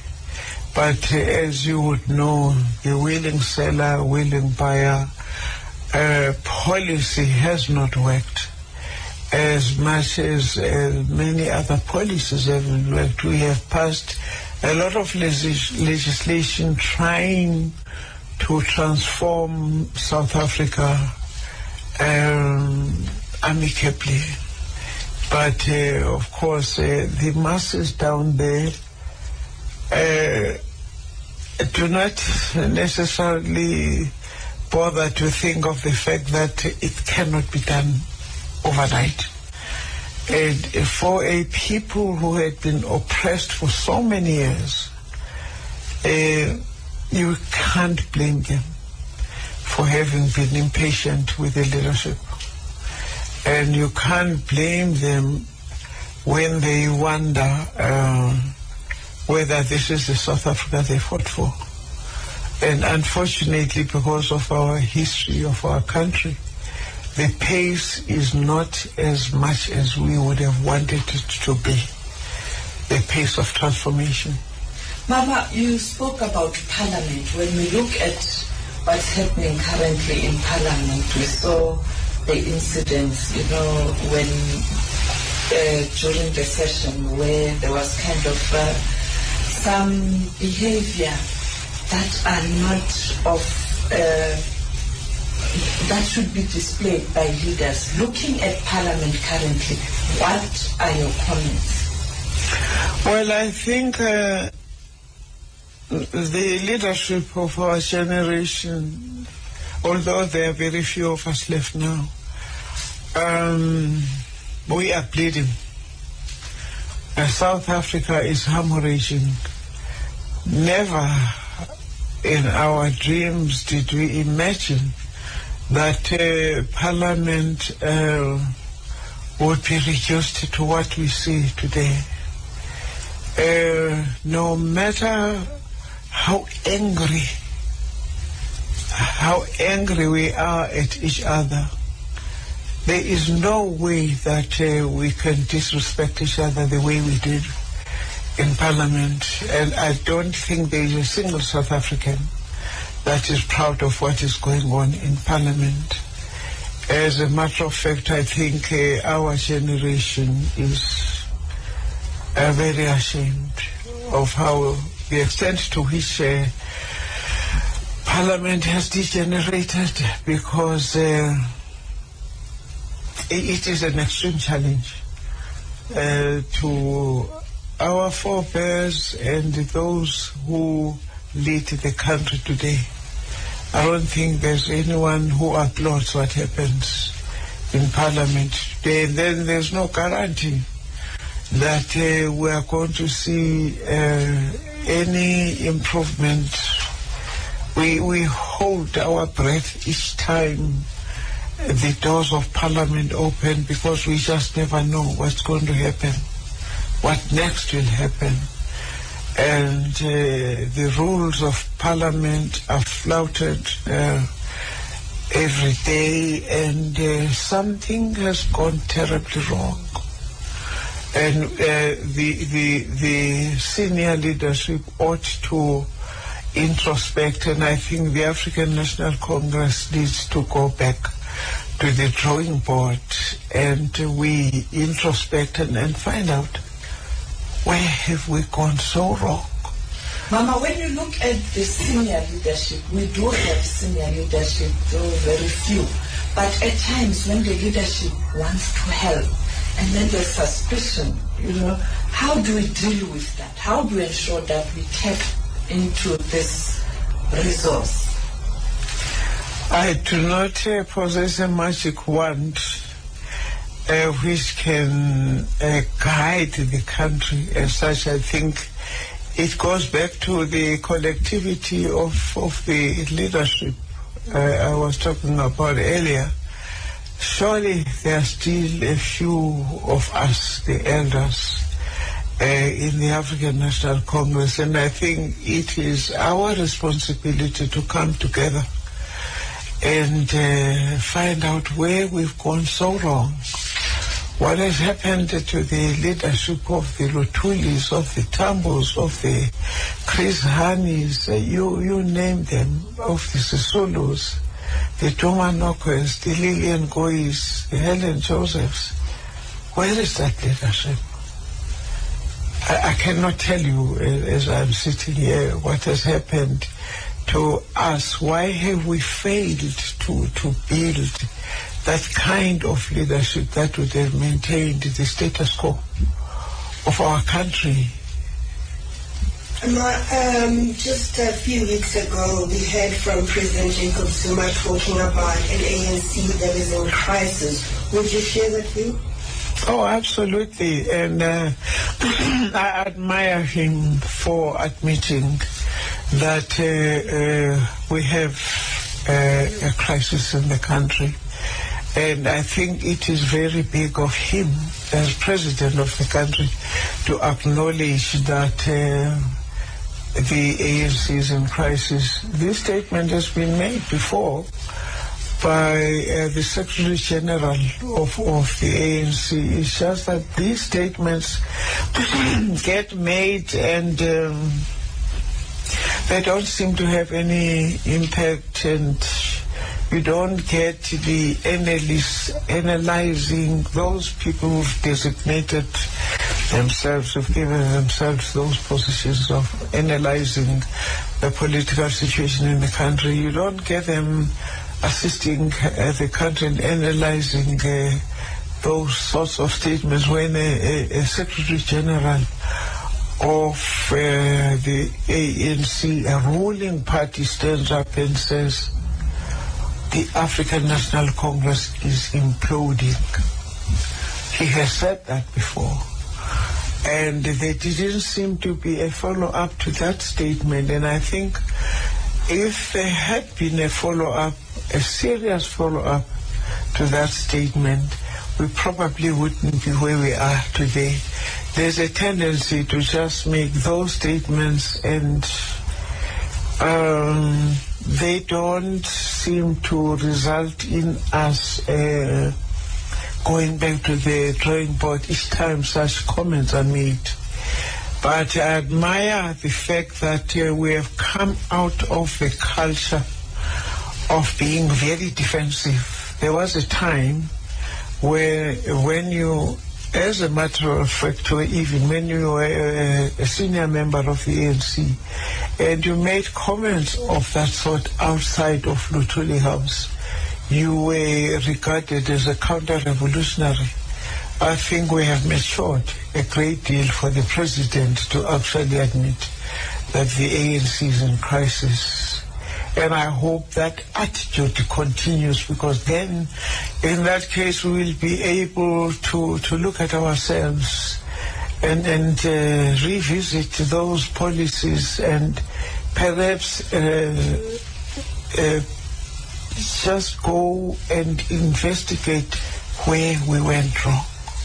You led the struggle, but you also... Thank you very much. And so now I'm going to play this song. This song comes deep down from the bottom of my heart.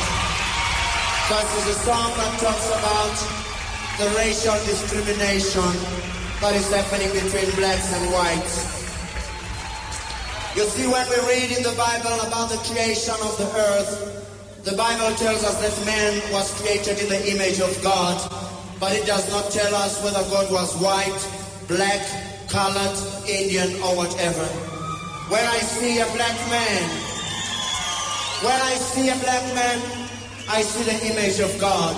I see a white man, I see the image of God.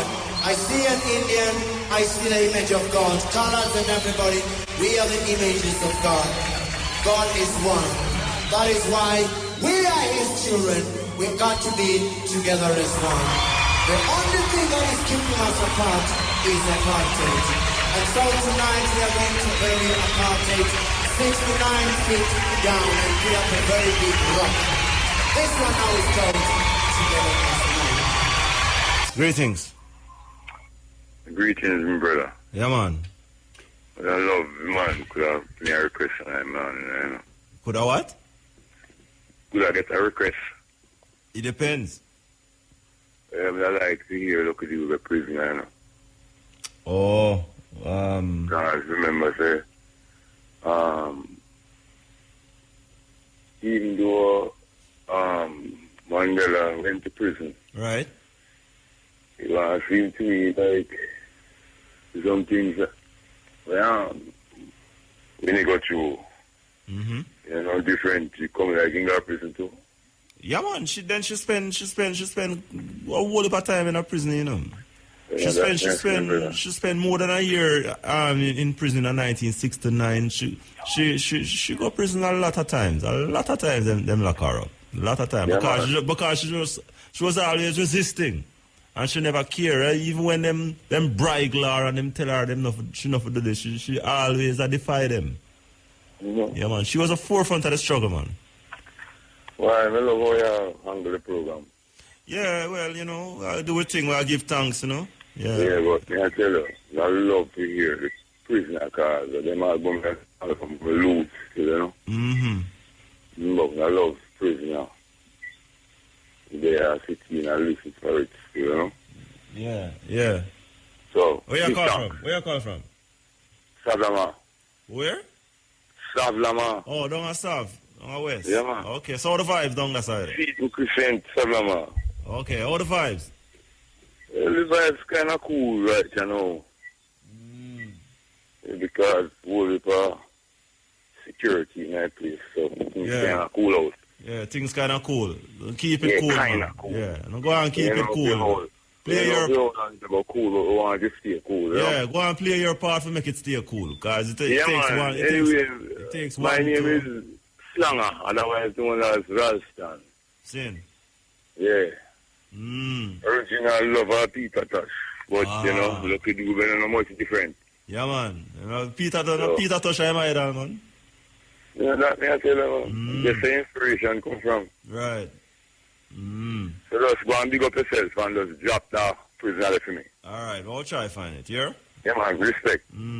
All right, give thanks. Big up. Yeah, man, I want to say, we know a lot of people down in South Africa listening now, you know, we know the cutting edge of our little following down in South Africa. I want to say, it's early morning now in South Africa, I should think. Yeah, man, so good morning to all the people in South Africa tuning into the cutting edge right now on the internet. Yeah, man, we give thanks, and we're standing in solidarity with you at this moment.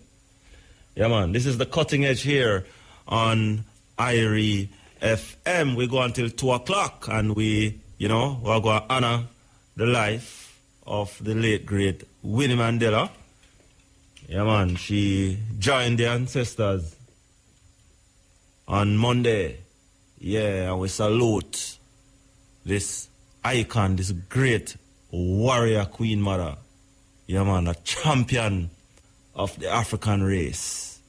Yeah, man, a race that was trampled upon and ostracized and marginalized for centuries. Yeah. And here we are still. They try to wipe us out, but we are still here. And we'll be here forevermore, and we'll reclaim back our rightful place as masters of civilization. Greetings. Yeah, greetings. Yeah, man. Yeah, man. I'm an Indus, Winnie Mandela, and Mr. Mandela. Yes, man.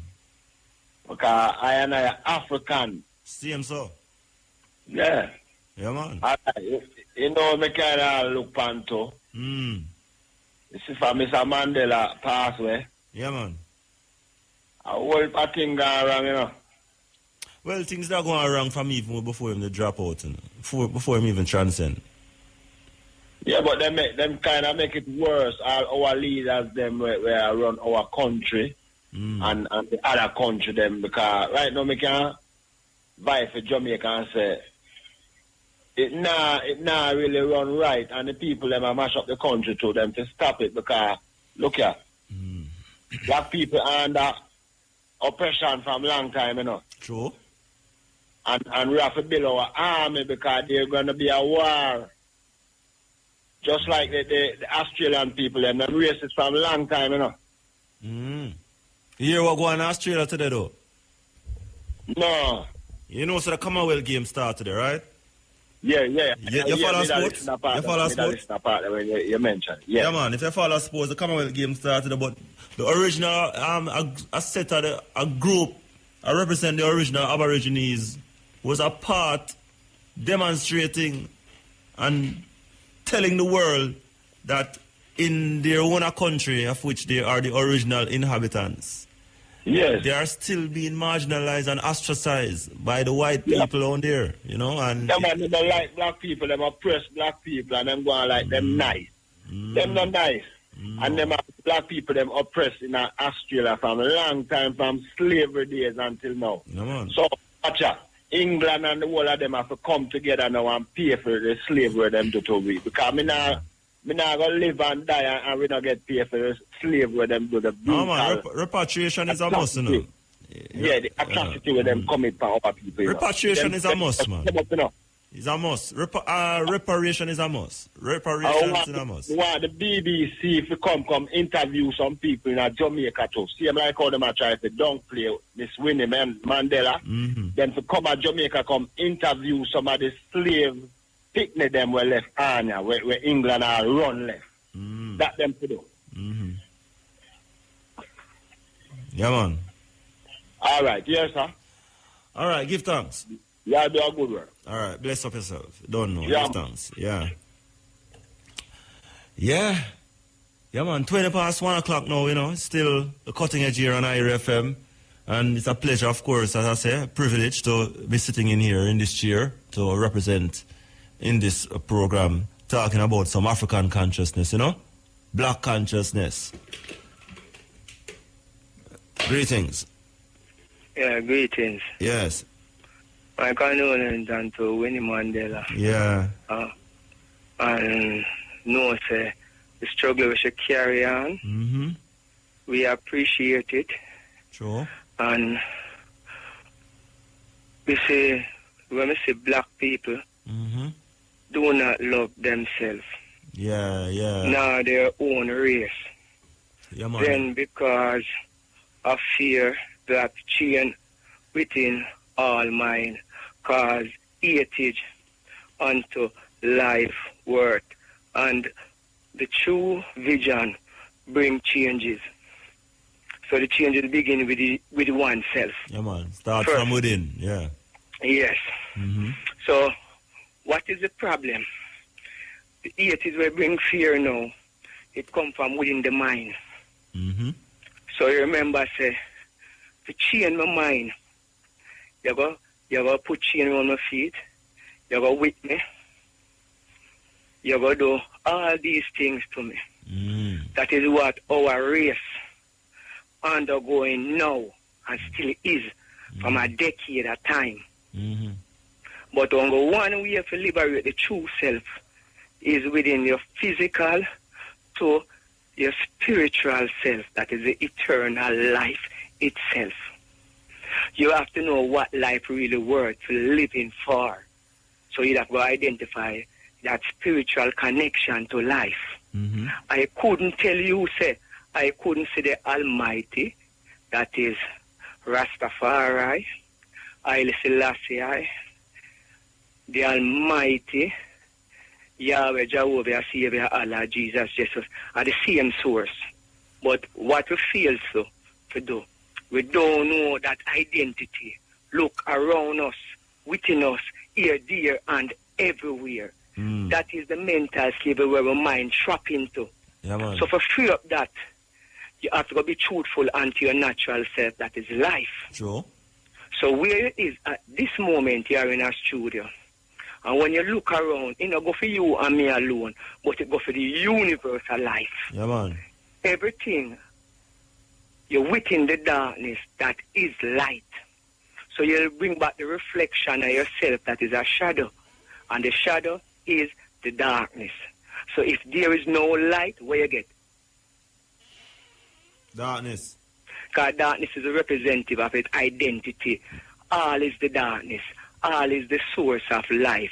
You see, when you know what the spiritual connection with the physical is, and you know, say, you are the creator within yourself that is life, you're going to learn to live, care, and share for life.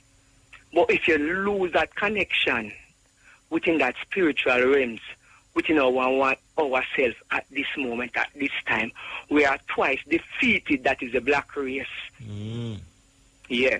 So if we get ourselves on track now, we have to go from that essence of life within the formation and the beginning of its creation, to take yourself from there. So, and to reach that stage there, you have to go be truthful unto your natural self, that is life, that is the source. So I couldn't tell you, I couldn't see the Almighty that is right in front of you, because He's present, He's everywhere, can be seen. So if you go up to the sky, you still see it. If you travel to the bottom of the ocean, you still see it. If you travel throughout the universe, the darkness is nothing escape the darkness. Darkness is the all-powerful life. So, through Rome, that is the European, caught us within the system automatically, what drop and trap the mindset. So, if the truth is in front of you, the truth will set you free. But it's all you acknowledge it, or you're aware of it, or you look into it, or you be truthful to life. So you have the same power like me. I don't have no more power than nobody else.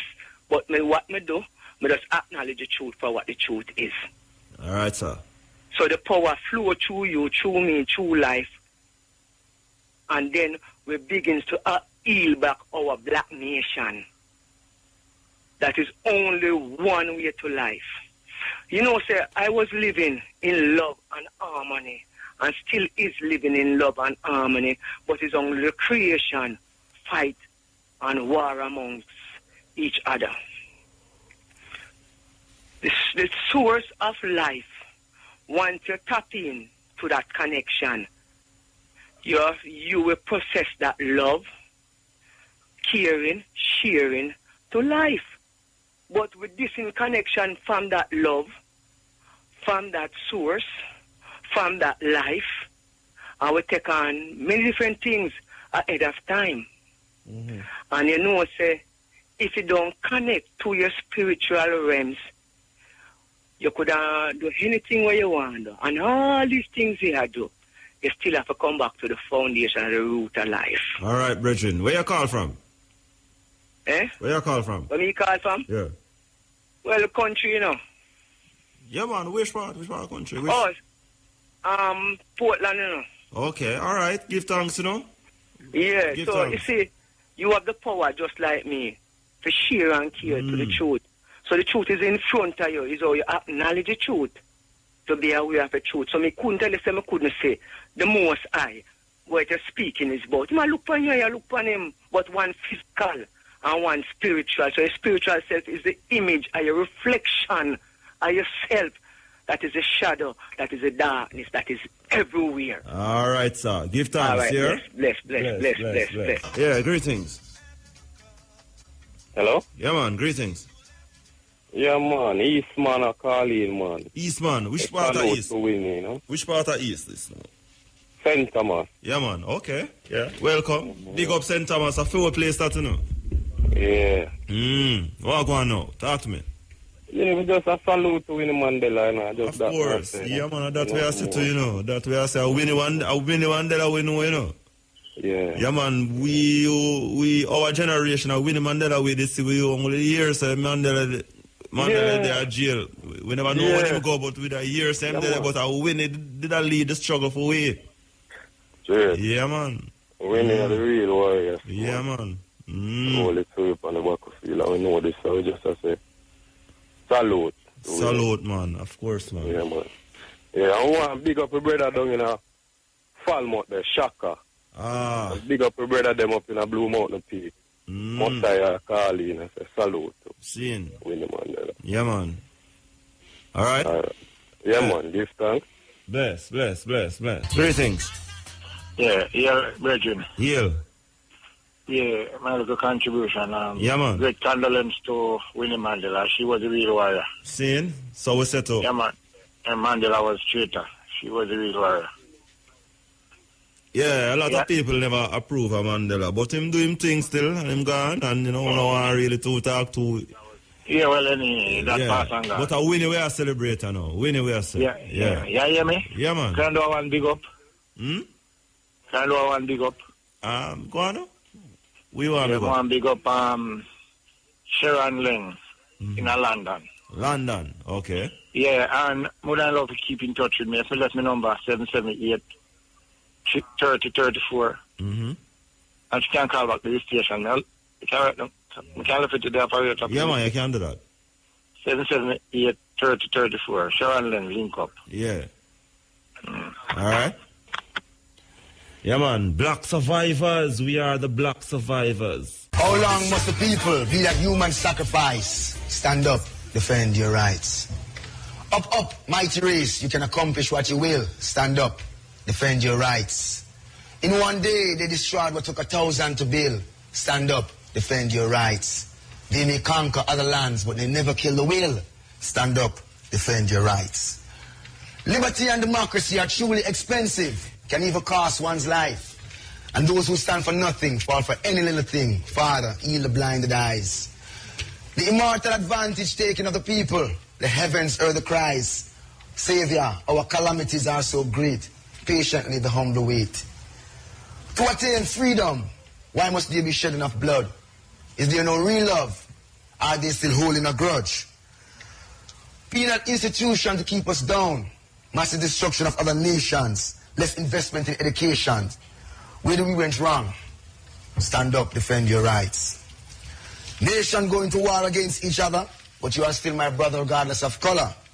We demand the rights to be heard, the rights to be seen, the rights to question information. Can't you see the federal manipulation? Millions dying of starvation as the superpower plans another mob invasion. Who has the power to veto? Stand up and say no. Defend your rights. You have already paid the price and been the sacrifice. No more shedding of blood. No more loss of lives. Remove the veil from your eyes.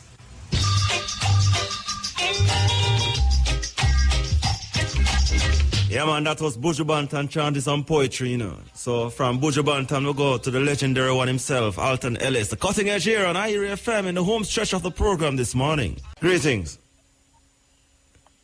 Greetings. Greetings, brethren. Yeah, man. Yeah, me just call to remind about the prisoner. Yeah, man, I don't see it yet to know. Yeah, but I hope you find it. And if you cannot find it, you can play even the African Peter Touch, you know. Yeah, man. So, they are sitting as still, you know. All right, sir. Yeah, man, let's go and big up yourself. Yeah, man. Bless. Respect. Bless. Greetings. Hello. Raja. Yes. Yeah, big up yourself. Yeah, man, see you. The two of them man ask you for a slave with me, here. From Lucky Dube? Yeah. Yeah, man. The two of them man tell you to look for name slave. Yeah, man, but me I look for you, but I don't see it yet. Oh. You know, you can't play one St. Thomas artist tune for me. No, it's not a tune, it's not a play tune program this, you know. You're not supposed to know that, man. Alright. Alright. Play the tune name still. Play anything from Lucky Dube. Yeah, man, we just play him a while ago, too. Alright. Alright, bless. Yeah. Greetings. Hello. Yeah, good night. Yeah, Roger. Yeah. Roger. Yes. Yeah, man. Hello? Yeah, man, hearing you. Yeah, man, I'm Mandingo. May I beg you to play 2 tunes for me? Equal Rights by the Heptones. That's Studio One tune that. Equal Rights by the Heptones. And Peter Tosh, Equal Rights. All right, we'll see if we can find it. Yeah, man. Yeah. Heptones, Equal Rights. That's Studio One tune. And Peter Tosh, my favorite whaler, Equal Rights. All right, sir. Same title, but 2 different tunes. See? Heptones, equal rights. Yeah, I don't know if you can make it. I don't know if you can make it for the rest of the program, but we'll see it go. Yeah, if I even later then. Yeah, step in. Can make it in a this. Yeah, step in. Yeah, little more. All right. Greetings. Yes, teacher, blessed. Blessed. Yeah, you know, so now bless up Winnie, the mother. Yeah, man. Yeah, That's where. That's where I see them vision straight, you know, like me I talk to us straight, you know. Yeah. Yeah, man. Yeah, man. No, I Rasta City, you know, Tivoli and Portland, you them I big up straight. Yes, man. Yeah, man. Jesus Christ, you know. Uh-huh. Yeah, the vision. The vision for the nation, but the government, they might try to go around me. Okay. Yeah, man. I have all the work. I have all the work for the world, the war of them, and the inner to them to start the crime, but unto them I go around the thing. Oh, I go around the thing. Yeah, man. But to me, I say, big up Winnie again, is it? Yes, man. Yeah, man. And one love and one love for man. The nation. Yes, man. Bless. Greetings. Yeah, blessed, my general. Blessed, my general. Yeah, my family. Boy, you don't know if you bless up Winnie Mandela. You hear that? Yes, man. Yes, man. The little what me know about her, you know? A good struggle, she struggled. Yes, man. The queen of she was the mother of the struggle. Yeah, man. Okay. Me hear one of our singer them. Remember who was singer Winnie Mandela? I tell you, the Bible run through me. You mean Colleen Davis? Yeah, Winnie man, Mandela, yeah man. Then Winnie not acknowledge that song the Kara man, Kara true. Let me not tell yeah man, she acknowledged it when she came to Jamaica, you know. Yeah man, for real man. Yeah. Cause you know we Jamaican ever support. True. Yeah man. In fact, Jamaica was the first country who instigated sanctions against South Africa in the apartheid era. You know? Yeah man. Norman Mandela them, yeah. Yeah man, for real man. Trust me. See that way if you know say to drop out, but you don't know. Glad I just. Yeah, man. We have to do. And everybody take our life, you know? Yeah, man. God knows, I just want to bless you for 2 daughters, them up, right? Yeah, 2 daughters, right. Yeah, man. We just want to bless them up, because trust me, general. Good woman, you know? True, man. Yeah, man, I call from in a Torrent Drive, Amber Clean, they say, you know? Where? Which part? Torrent Drive. Torrent Drive. Amber, that's what, doing the park side, sir? No, Mullins in the Alpha Tree. Amber Clean, yeah, I know how, man. Amber Clean Torrent Drive, man, a one link, man. Yeah, man, I know how, man, yeah, man. Yeah, man, trust me, general. Man, big up some of my friends, them here, especially the Bubble Park from Upper Bubble Hill. Yeah, you know Spirit? Spirit. Yeah. Oh, you know, you come from the Amber Clean side, yeah. Oh, yeah, man. Seen. Oh, general, that, man. Yeah, man, the general, yeah. Yeah, man, them man, they're cool, man. Yeah, them man, they make nothing worry them. Right, so the Spirit could have listen. Big up yourself, Spirit, if you listen. Yep, I'm good. No, I'm good at that speak, I know, but you know, in family, them up still, you know? Yeah. Yeah, man. I'm having a virgin up at Glengolf there for Thunder, up at Thunder Court, named Thunder. I believe it's a mall ensemble, father. Yeah. Big up yourself, boy, it's tough, because I know you listen. The man in the yeah, man, the man in the fire, man. I know, man. I plug out radio, you know? Yes, man. I know, man. Him up. Yo, man, big him up for me, man. Yeah, man. All of his friends in the Amber Clean and Torrent Drive. You hear that? Yeah, man. Because an ex, him ever say me not big him up and I drive him taxi. When I big him up, and right now, I just feel it for my girl, you know, man. Boy, I'm not telling a lie, man. Winnie Mandela. She just come like a sister to me. You hear that? Yeah, man, a life, man. Yeah, you know? Yeah, man. The vibes, no, it's so nice, but why? Struggle stars. Struggle. I mean, I listen to the last. I like a couple things the way you do what the last. The what? Public, the last public appearance that she made. Oh, yeah. Two of them, you know, we did our last interview, our last media interview, and our last public appearance. I listen till I'm done, my general, and I love that, man. Yeah. You know, say, when I have that ready, you know? Yes, man. Yeah, man, okay, a good thing that, man. Yes, man. Yes, man. And big up my friend, him down at Marvel Avenue. Down at Back Road and Robert Close. Because them people, they ever listen to me, you know. Because listen to me, you know, it's a man where I regularly go up on this thing, you know. Seen. But I thought that I pack up, you know. But when I like that. Oh, yeah. Yeah, man, thought that I like that, man. Seen. All right, sir. Oh, give Bless up thanks. yourself. Bless up yourself, too, man. Yeah, All hear right. that? Yeah, man. Bless, yeah? Cool. Ah. A book of rules as we close out the cutting edge tonight. You know, I want to give thanks to everyone who make it possible. I want to thank Shamaro, the producer, who was here for a while. Of course, you know, we featured in depth, you know, the life and the works of the great, late Winnie Mandela. Seeing? Yeah, man, you know, she joined the ancestors on Monday gone. You know, so we salute and we honor and we pay homage to the life of this great Queen Mother warrior, you know, the mother of the apartheid struggle. Of course, you know, I start in for Musa tonight and I will be doing the same on the stepping razor in the daytime, little later on, you know. You know, it's a cut and go program, that stepping razor. So, you know, so we'll be here. You know, so there's a man Matrix coming in right now, you know, he don't boy, I don't want to say I'm going to turn off my radio. Because if I don't turn off my radio, you know, man, I'm not going to sleep.